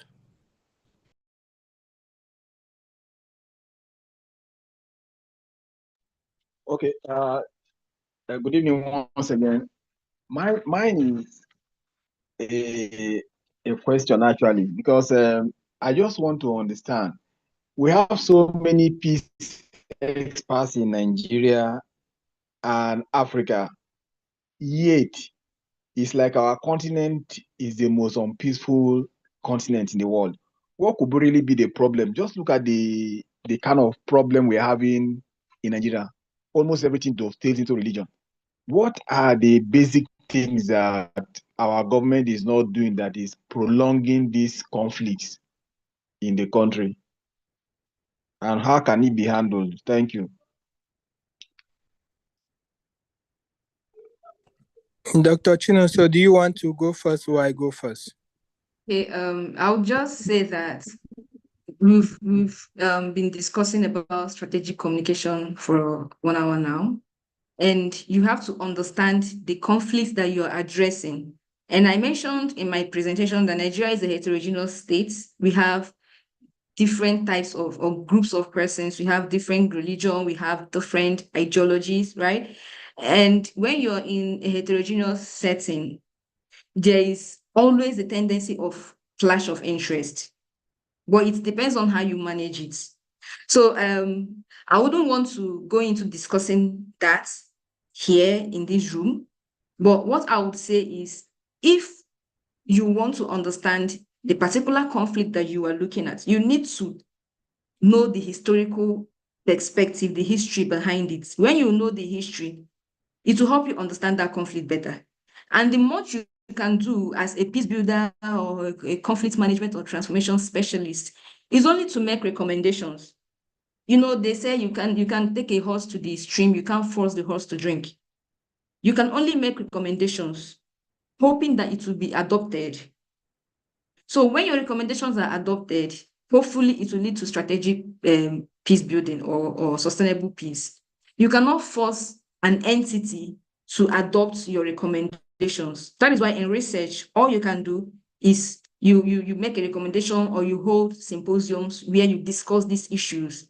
You can come up with a policy brief outlining the discussion. You can come up with an article that you can share with the parties involved or with the entity that is supposed to handle that conflict that you're looking at, and hope that they call you for dialogue or that they adopt whatever recommendation that you've given to them. Thank you. Yeah, thank you, Dr. Chino. So, okay, let me just add this little, the excellent one. Let me add this little. You know, you started by he started by acknowledging something, and I also want to ask as a question before I say my comment. We all agree that conflict is an integral part of every society, right? Yes. Yes. Let's get more Yeah. confirmations. Yes, that Yeah. is correct. Good.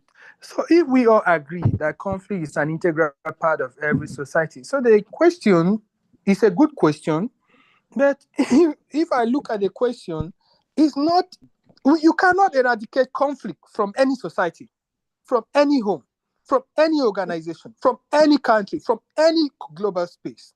conflict is whether you like it or not, as far as you are humans and there are interactions amongst humans, there will be bound to be conflict. Now, the problem is not having conflict.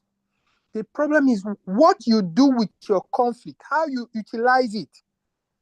Now, I would have seen it from the perspective that how come we have conflicts within the nation, but probably now the reason why I want to tell you for free that I speak openly and I'm not a politician, but I speak facts. The reason why you might not see the dividends of the conflicts that any nation that arises from any nation is because probably there is no justice. There is no room for truth. Nobody, the moment a society opens its doors to ask, even a home, I mean, even though you use a nation, but even in a home, the moment there are rooms for your children to come back home and tell you that, Daddy, okay, let me tell you something you just recently. Okay, I think about 2 years, 3 years back. I'm not too old, but I'm in my own good age. I'm young. I'm the last born in my home. I have 4 siblings above me, and my senior, the first son, the senior one. So he finished one of his buildings, and he built the building, and it was an amazing building, 2-story building, and he was doing an excellent job. Then when I unfortunately I just visited. I had to visit him to check the place. When I came there, I saw he did an excellent structure, but he was putting ceiling. It was a 2-story building apartment, so they were putting those pins that you put fan on it. And I told him, why do you put this? You don't need it. The modern house now, you don't need fan in a modern house. Modern house, you do POP. Now, imagine that he saw that maybe as an insult that, okay, this is my number 5 junior advising me. But he adopted it. And at the end of the day, he did it. He made a POP construction. And that house, it became more beautiful than his initial concept. The concept was because he is not in the millennium that sees creativity. So now that is why a child that is even 5 years old can transform it can transform your garbage to gold, because they go out, they see some things you might not see. I was speaking to I was mentoring one of my mentee, who is not a young person but a senior mentee. I don't know that based on the person's request, someone matured and working. Let me not. I don't like using that word mentee because of the age of the person. Let me say I was counseling. I think that would be the right word for me to use. So in counseling, I was now asking, okay, why are you not on social media, and that's why you're having problems with your children? Don't you think if you understand the way people behave because I asked some few questions, I discovered this person was not in the social media space, and she gave me nice reasons, amazing reasons. Remember, nobody's opinion is wrong, and nobody's choice is wrong, and there is nobody that is wrong in any conflict. Take note. Everyone just they are looking for their personal interest. So I looked at that. I said, okay, don't you think if you were even in the space where your children are, some of this social media, you might start understanding that when you go there, this is how children behave these days. So when you see those excesses in your home, you will know best, or even not best. You will not be able to see it as a strange character in your peaceful home. You will see it as something that is happening outside. And you now look at your own values as a home and say, oh, my daughter, me, we don't do it this way for so and so reason. But I've seen you are not the only one bringing this new style. I've seen other children doing it. But do it, but don't do this. Because sometimes the things you prevent your children from doing are the things that within the trend of that society can project them to the highest peak. Sadly, I've seen parents that have said, no, I won't allow my children use Anyway, I don't want us to go into a conflict because people will have every home have their designs. But whichever design you choose, ensure that you are not forcing the people within your home to do what you think is right. Ensure that there is room where you can listen to your children and say, Daddy, this is what I like doing.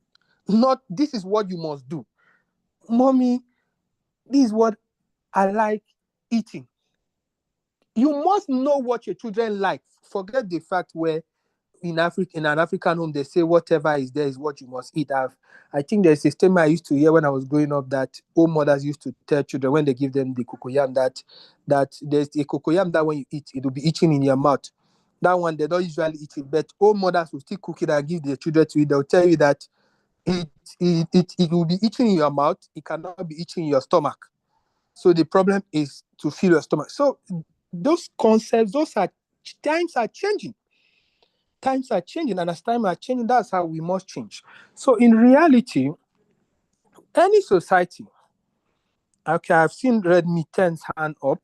I will speak, then we'll hear what maybe it's a reaction or a further question. Any society that does not give room for now, why do you think universally there's what we call freedom of speech? That means you can say whatever you can say. Nobody should arrest you because of what you say.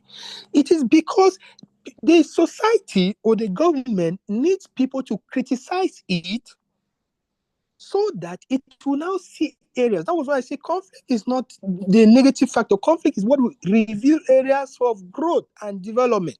Because it's when people now criticize and say, no, why should our leaders be going abroad for medical care? Then the leaders now see those criticisms as conflict and embrace them and take proactive actions to solve those problems. Now, you might have the experts. I don't think, let me also correct that, I don't think we have so many experts in peace building and conflict management or transformation in Nigeria, like you quoted. I don't think from statistics we have. Because if I remember, when I got trained in peace building and conflict transformation, about 2007, 2008, 2009, when I did the training, I think it was 4 years training. I didn't do it in Nigeria. Yeah, I didn't do it in Nigeria. And I remembered the time I had interfaced more with Nigeria, that is in the year 2014. That was the year 2013, 2014, 2012, 2013, 2014. That was when within Nigerian system, they started saying, okay, maybe students going to the university can have that as a single course, a one course, maybe just in 100 level. I don't know whether that has changed. Then within those periods, some universities, I think universities in Nigeria that offers peace as a course, there are no more than 1 or 2 maximum. So that assumption might not also be true. So in reality, it is not the responsibility of a peace builder, a conflict transformer, to tell people where they are going wrong or where they are going right. Unless they come to seek, oh, can you help us analyze why we are backward? Then you now use maybe your skills in peace building and conflict, maybe in conflict management, and say, okay, if I look at the problem we're facing as a nation, I think the problem, if you give me to analyze, I'll give you 1,000 reasons based on my analysis skill. Because I'll tell you, there are many reasons. First of all, there must be willingness. And I think Dr. Chino should talk about one of those things, sustainable solutions. We don't practice that in Africa. Majority nations, let me not be stereotyped. Majority nations in Africa don't practice that. And I think Nigeria is one of those nations. They don't adopt sustainable solutions to problems. So if there's a problem, you're not just solving that problem for now.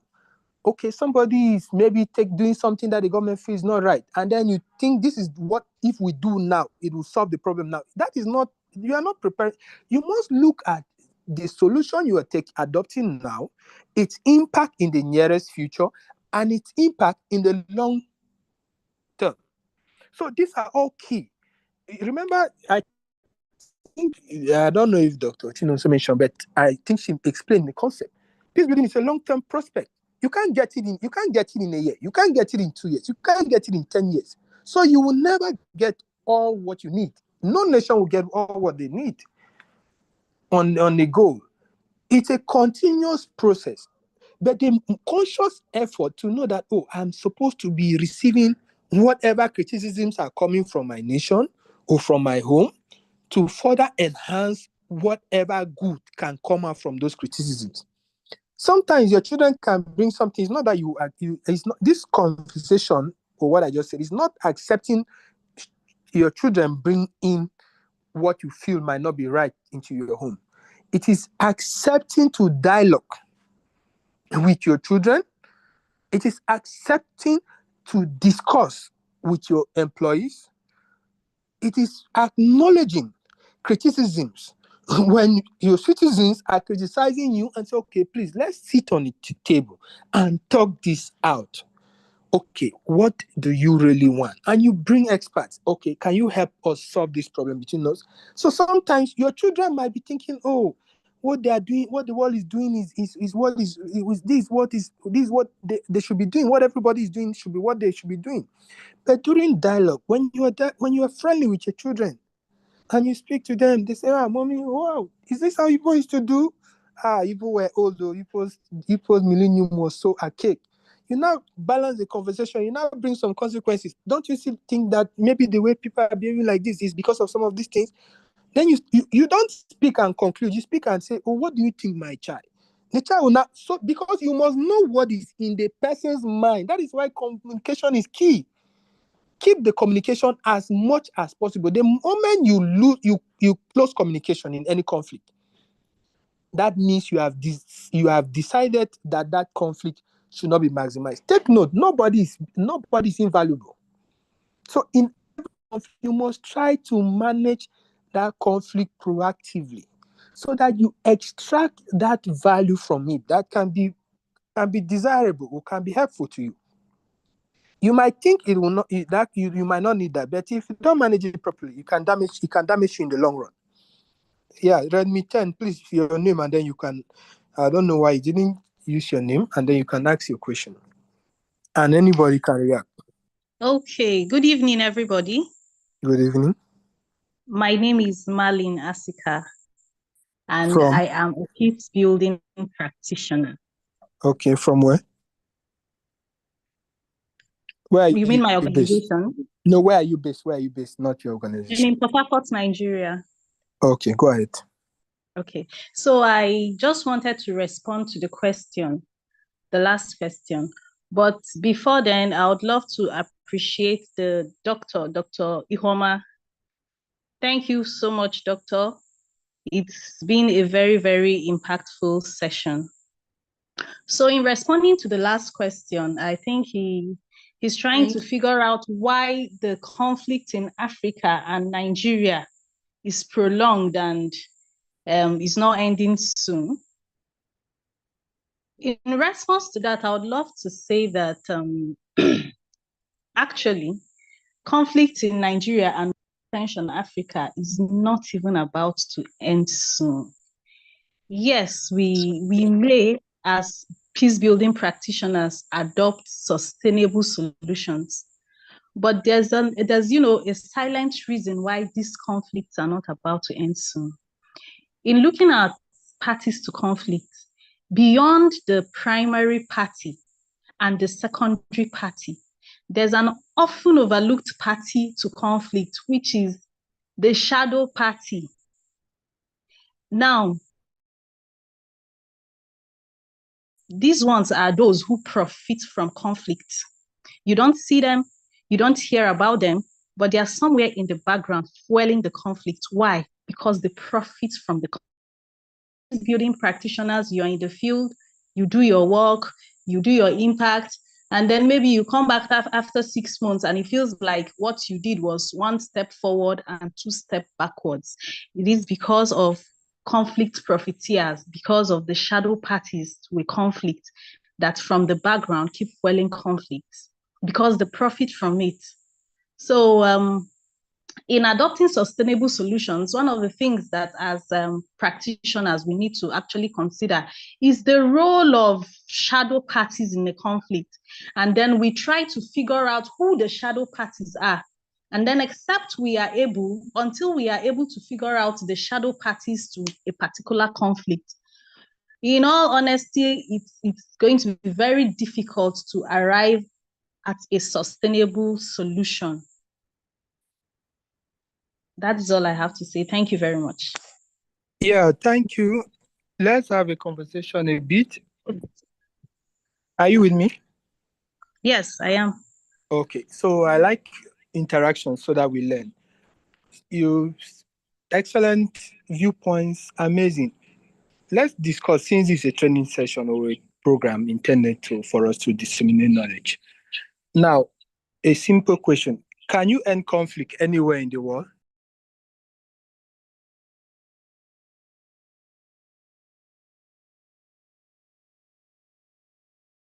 Did you get me?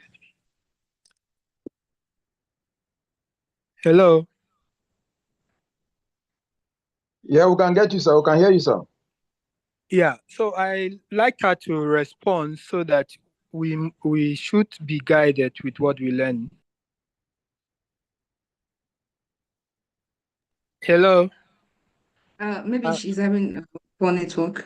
I don't Okay, know. I think she should be having an issue with network. Please, say we will allow conflict in this session. Please, if there is need, let's quarrel. Okay, everybody, let's quarrel amongst ourselves so that we learn better. Now, take note. Never you go anywhere. There is nowhere you will eradicate conflict. There is nowhere. Never have that notion. There are two things you should never have in the back of your mind as an expert or as a professional in the field.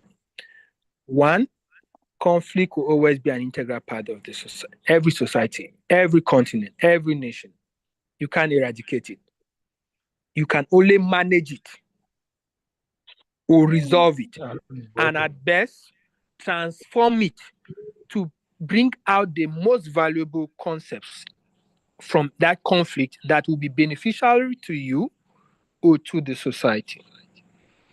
Two, as a peace builder or conflict facilitator, you are not a judge. It's not your responsibility to judge who told you that there are more conflicts in Africa than other parts of the world? Go to Gaza, let them tell you the difference. Go to Lebanon, let them tell you the difference. Go to Iraq, let them tell you the difference. Go to Russia or Ukraine now, let them tell you the difference. So you now see that is why you cannot assume, no conclude. That was why I choose not to assume, no conclude. You might feel that, oh, maybe the conflict arises. Who told you even that there are outputs, there are results that are coming out from the conflict? The conflicts you have in the continent is even one of the reasons why Africa is even the way it is. You think Africa is not growing? If some level of freedom of speech was not being experienced in Africa, Africa would have been worse than what it is. Probably. You see the words I'm using. This communication. I'm using the word probably, which means I might be right and I might be wrong, but that is now my opinion, that probably that could be a possibility. So you now see why it is more of a complex field. I think tomorrow when we will deal more on the case where we'll be looking on conflict analysis, you will now understand why you can't just even assume that a conflict that has been resolved has actually been resolved. You can only try as much as possible. That is why whatever you do, strategy is part of the field. Being strategic implies, it's like saying you put in specific, maybe scheduled action in place, or maybe you probably responding proactively. Now you can never. I don't know if she's back so that we could learn, because this is a learning forum, and it's important we learn or unlearn and relearn. Learning never ends, and no one knows it all. Yes, I had a bit of a network glitch. Please, Okay, can I take the question again? Yeah, okay. I wanted us to debate a bit. I asked a question. can conflict be eradicated from any society? That is impossible. It's an integral part of the society. Good. So you see why you can't be giving a response to ending conflict in Africa. The focus should be, how do we harness our conflicts within Africa? But it can't be our responsibility unless we are consulted. If you are a practitioner in that field, we can only push our own viewpoints. But our own viewpoints, if you start going outside your viewpoint, you become a judge. And you might be thinking Africa is not growing. Somebody will come and tell you Africa is doing well. You think the son of maybe the president of any nation in Africa will come and tell you that Africa is not developing or Africa is not doing well. He will tell you that he travels to any country he wants to travel any time of the day and he's very fine. So why do you say Africa is not growing? He will tell you that, oh, in Africa we have freedom that I don't have when I go to US or to UK. You might think, okay, what type of freedom? You might think freedom is irrelevant. But if you go global, he will give you reasons. So let's debate it again. Do you want us to debate it further? So that we all learn. What are we debating, sir? Okay, the concept of, can conflict be eradicated? I just said conflicts cannot be eradicated. Now, in Africa, we have our own kind of conflict. It doesn't mean that the Western world does not have conflicts. Okay. So no, we cannot eradicate conflict in the world. Okay, so now the second question that you didn't. Okay. And different conflicts, different societies and their peculiar kind of conflicts. Okay. So if you are right from what you say, that means nations have the different kinds of conflict peculiar to them, and those conflicts will always be in existence. Yes, sir. Okay, that's excellent. I guess we all have learned excellently. That was an excellent one. Thank you so much. And it was good to have that little debate. It makes learning interesting and makes learning stick. Sure, sir. Yeah. So any other question or maybe contribution?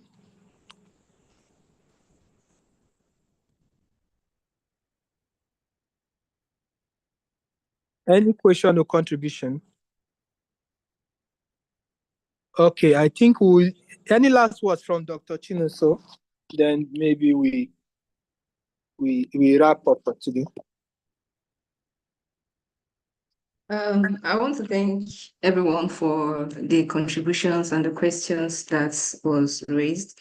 And I must say it's a very interesting session, and it's good to learn and unlearn. It's good to update your knowledge about a particular thing.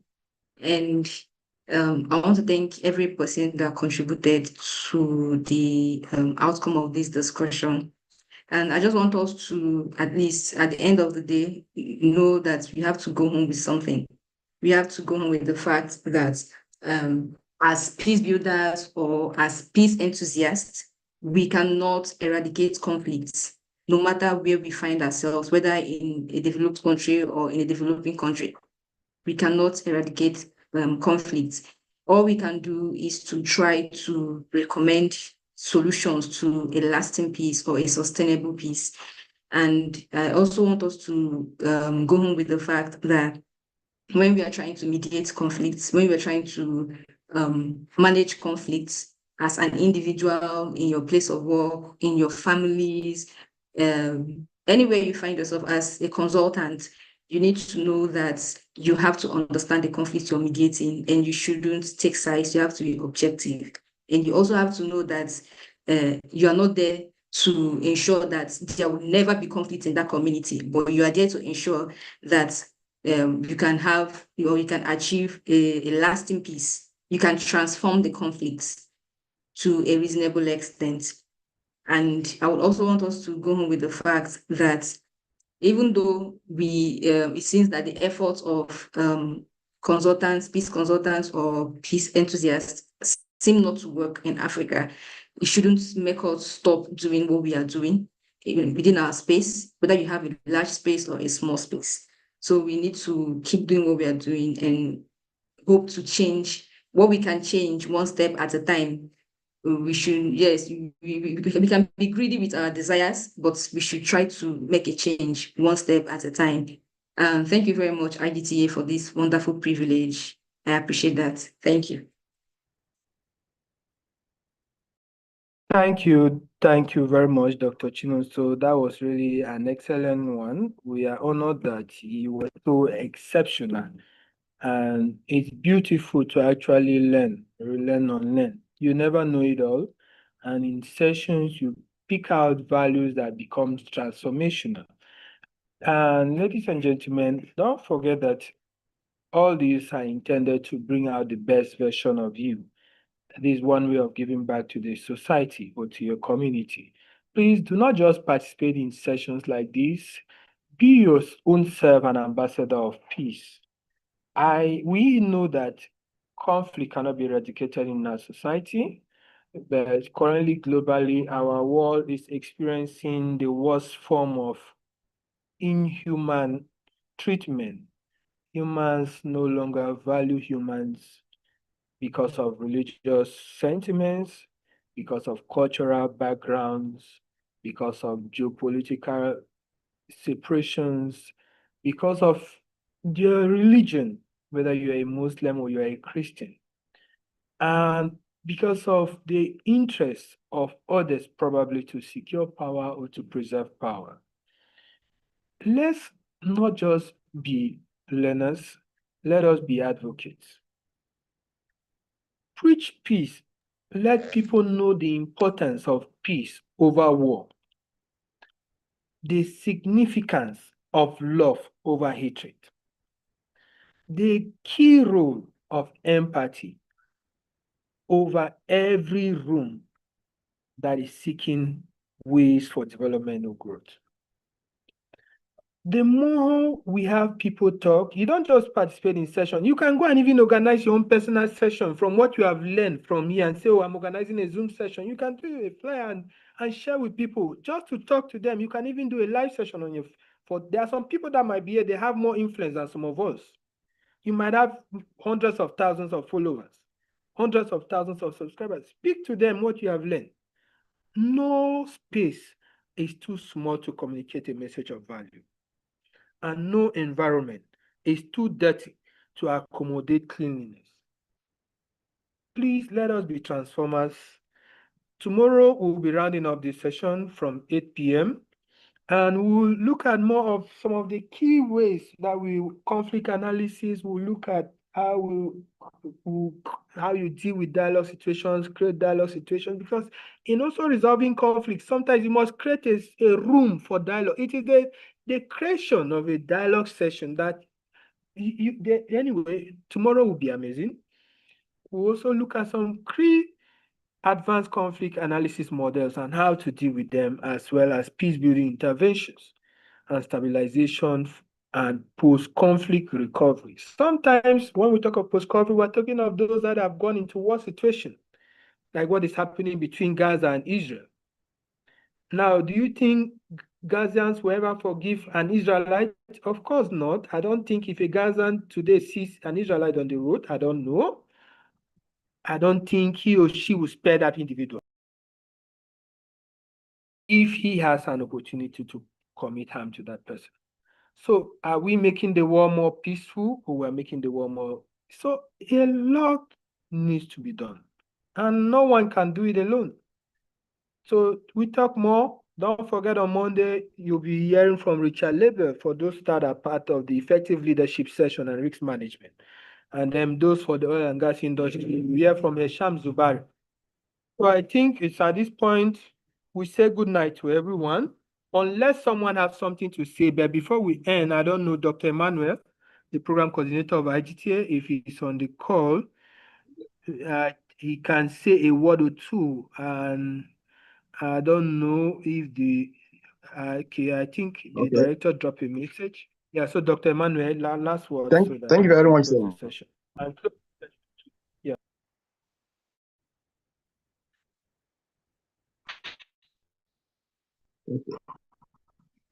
Go ahead. Thank you very much.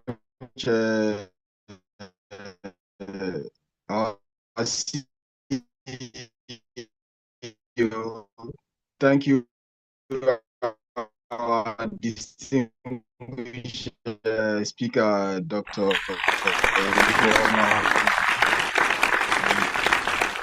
Are you hearing me, sir? Hello, can you hear me? Yeah, we Yes, we can can hear hear you loud and clear.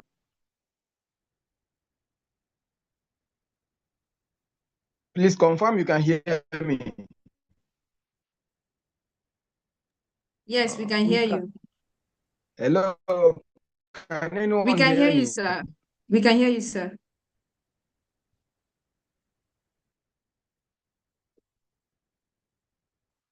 Dr. Emmanuel, can you hear us? Maybe you should be having problem with your network. I think so. Building and conflict management.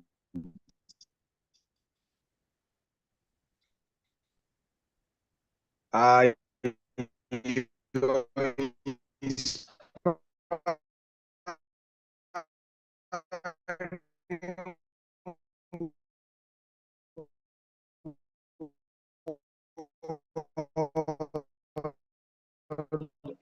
as enlightened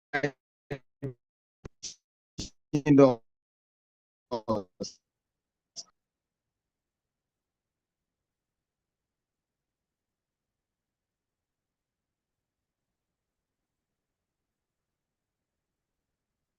Okay, sorry, I think the network is not very stable. You are clear Can you now. hear Go me? ahead. Yeah, loud and clear. Go ahead. Okay, okay. So I said we are happy for your passion on this topic. You have impacted a lot because we are looking at this thing called peace in a different perspective. It has not been very enlightening like it is now, and we want to say we appreciate what you have inspired in us. And just like you said, we should not just be people who just learn about peace. We should also be peace advocates. And want to say thank you very much again. And I want to thank all the people who have participated today.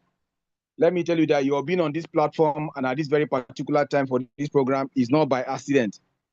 I have always believed that any place you see yourself, particularly in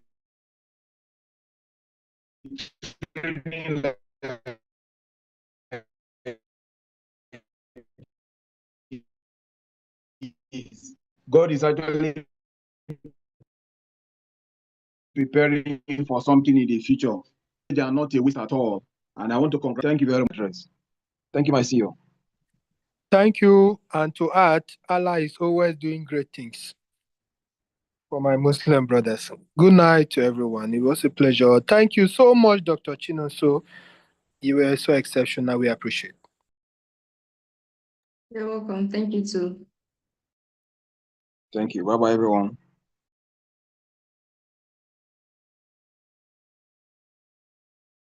Why do 85% of professionals say ongoing learning changed their careers?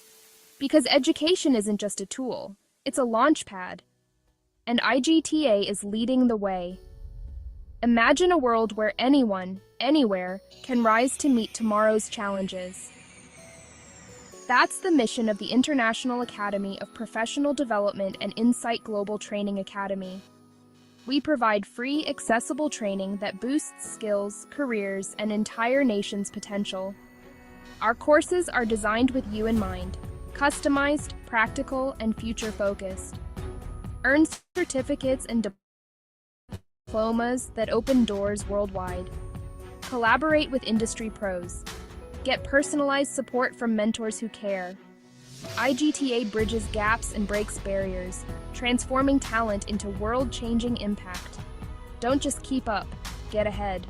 Visit igtainternational.org and join a global movement of lifelong learners. Let's build your greatness together. Why do 85...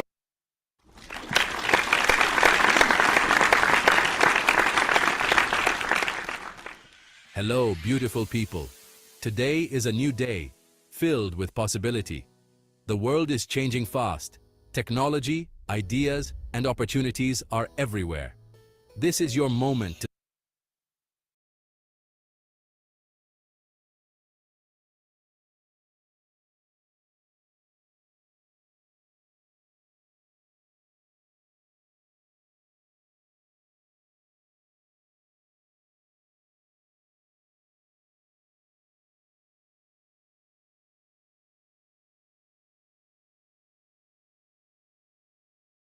to step up, to learn, and to unlock your potential. You have gifts inside you, waiting to be discovered. Learning is the key to unlocking your greatness. When you say yes to new skills, you open doors to a brighter future. You don't have to stay where you are. You can choose a new path right now. It all starts with one powerful choice: to learn and to grow. You are capable of amazing things. Rise to meet the dawn of a new day, ready for anything. Embrace the beautiful journey of learning. This is your invitation. Let's begin. You might be wondering, how do I start? Where do I find my new path? Let me introduce you to Insight Global Training Academy, IGTA International. Their mission is simple: to help you grow and become a leader in your life and community. IGTA believes in you, even before you believe in yourself. Their motto: transforming lives, building a better world. It's not just about skills. It's about changing your life for the better. When your life improves, you help make the world better too. IGTA empowers you with tools, knowledge, and confidence to shape your destiny. They guide, support, and cheer for you every step of the way. Their promise: you will be seen, heard, and supported. IGTA creates leaders, not just in business, but in families and communities. They plant seeds of greatness in everyone they train. Their mission is alive in everything they do. It's a mission of hope, growth, and helping you rise. You're not alone on this journey. IGTA is here to lift you up. Your success is their mission. What can you learn at IGTA? So much. They offer training in business, management, health and safety, finance, technology, and more. You can choose a path that excites you and matches your dreams. Whether you want to lead, protect, innovate, or help others, IGTA has a course for you. Dive into information technology, artificial intelligence, health and wellness, or the energy sector. These are practical, hands-on skills needed right now. IGTA connects you with knowledge employers want. You'll be ready to step into the world with confidence. This is not just theory, it's real-world learning for real careers. The possibilities are wide open. Your future is waiting for you to take the first step. IGTA prepares you for success. A world of knowledge is truly at your fingertips.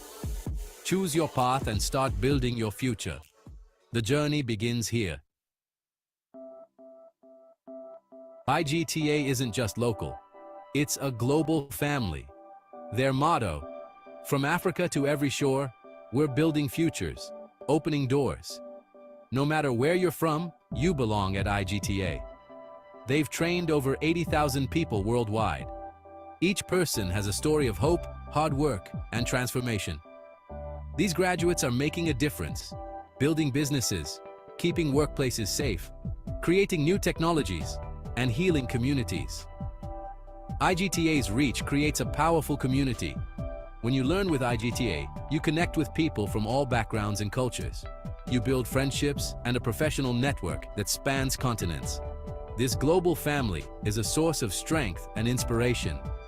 We all share the same dreams: to provide, to do meaningful work, to leave the world better. IGTA brings us together to learn and grow as one. Imagine learning alongside classmates from around the world. It opens your mind and heart.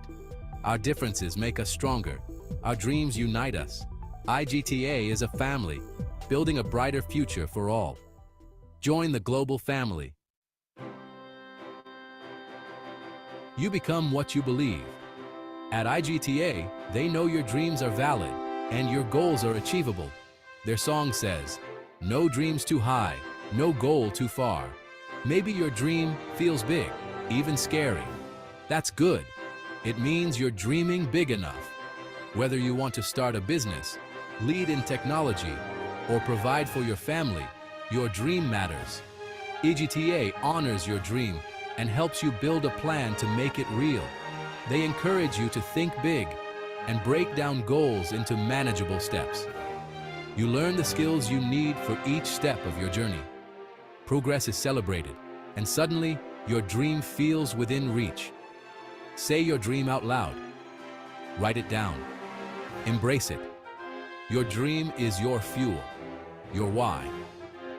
IGTA is in the business of turning dreams into reality. They give you the ladder, but you climb it. With their help, no dream is too high, no goal too far. You can reach the top. Believe in your dream.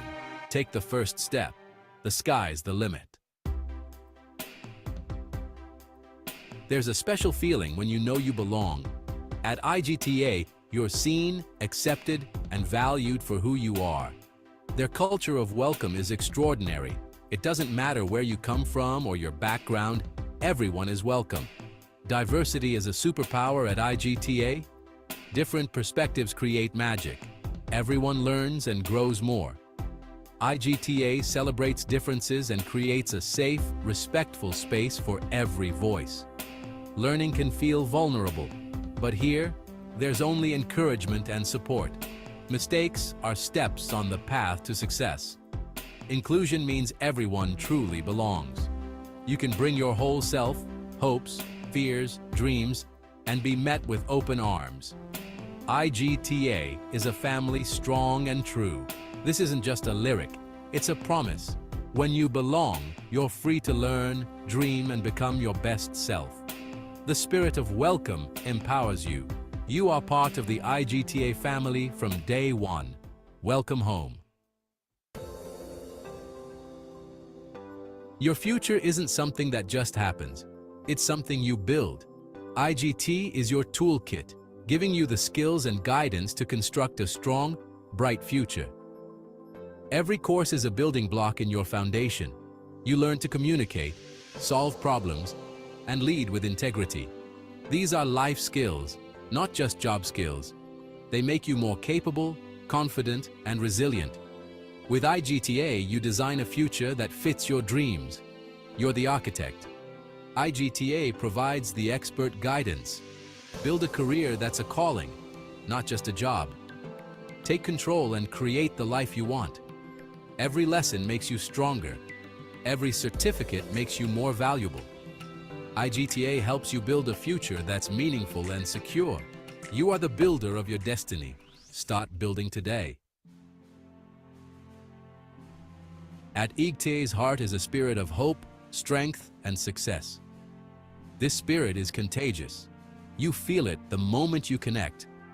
Hope is believing tomorrow can be better, and IGTA shows you the path forward. They give you strength, not just knowledge, but unshakable confidence.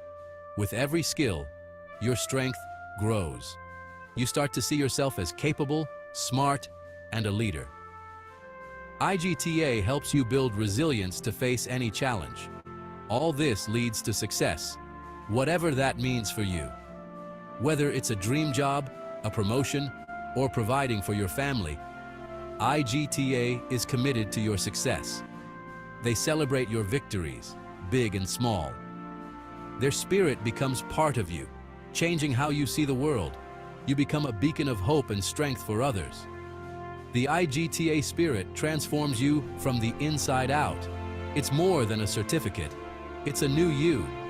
Carry this spirit forward. Let it guide you. Your journey to success starts here. Shine bright. Transformation begins with you. IGTA is in the business of changing lives, one person, one dream at a time. They help turn your potential into power, rewriting your story into one of triumph. A transformed person inspires others and uplifts their community. Over 80,000 lives changed, each one a point of light. Join IGTA. Transform your life and help build a better world.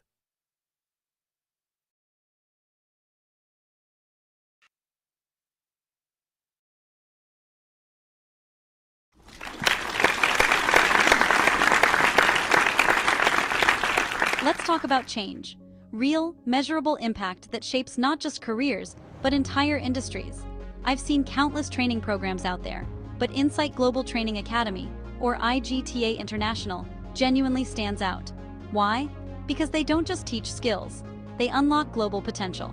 Here's the reality. The world moves fast. Tech is transforming everything. Job markets shift overnight, and the only way to stay ahead is to keep learning. IGTA knows this. They've been empowering over 80,000 professionals across continents, helping them adapt, grow, and lead in their fields, from health and safety to cybersecurity, data analytics, business, and beyond. Their mission? Simple, but bold, turning talent into greatness. Maybe you're looking to upskill your team, future-proof your company, or drive organizational change. IGTA is your bridge, connecting raw potential to real-world results. What makes IGTA different? It's more than just online courses. They're about co-creating transformation. Their approach is learner-centered, future-facing, and incredibly inclusive. Whether you're in a remote town or a global city, you get access to world-class training, digital, in-person, or a blend of both. And everything they do is aligned with global best practices, industry standards, and the UN Sustainable Development Goals. But it doesn't stop at individuals.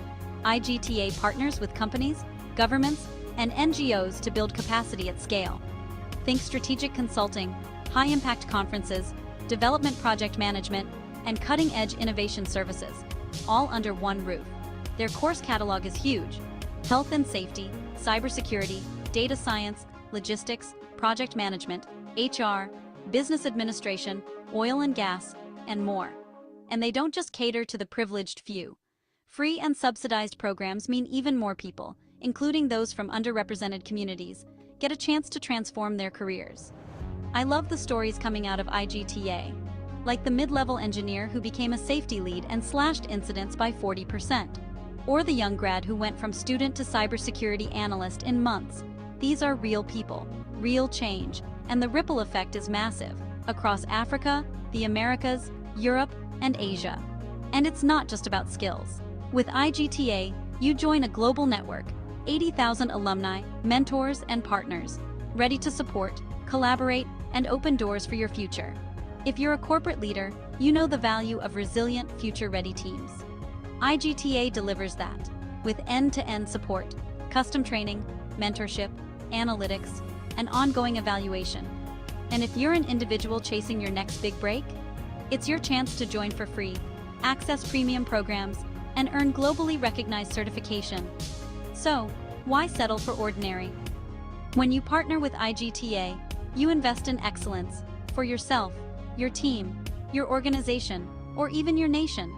Ready to write your own success story? Visit igtainternational.org, check out their catalog, and sign up as a student, totally free. Don't forget to subscribe on all their platforms for updates on new trainings, free courses, and exclusive opportunities. This is your invitation to join a global movement of 80,000 plus impact makers. IGTA is more than training, it's transformation. Let's build tomorrow together.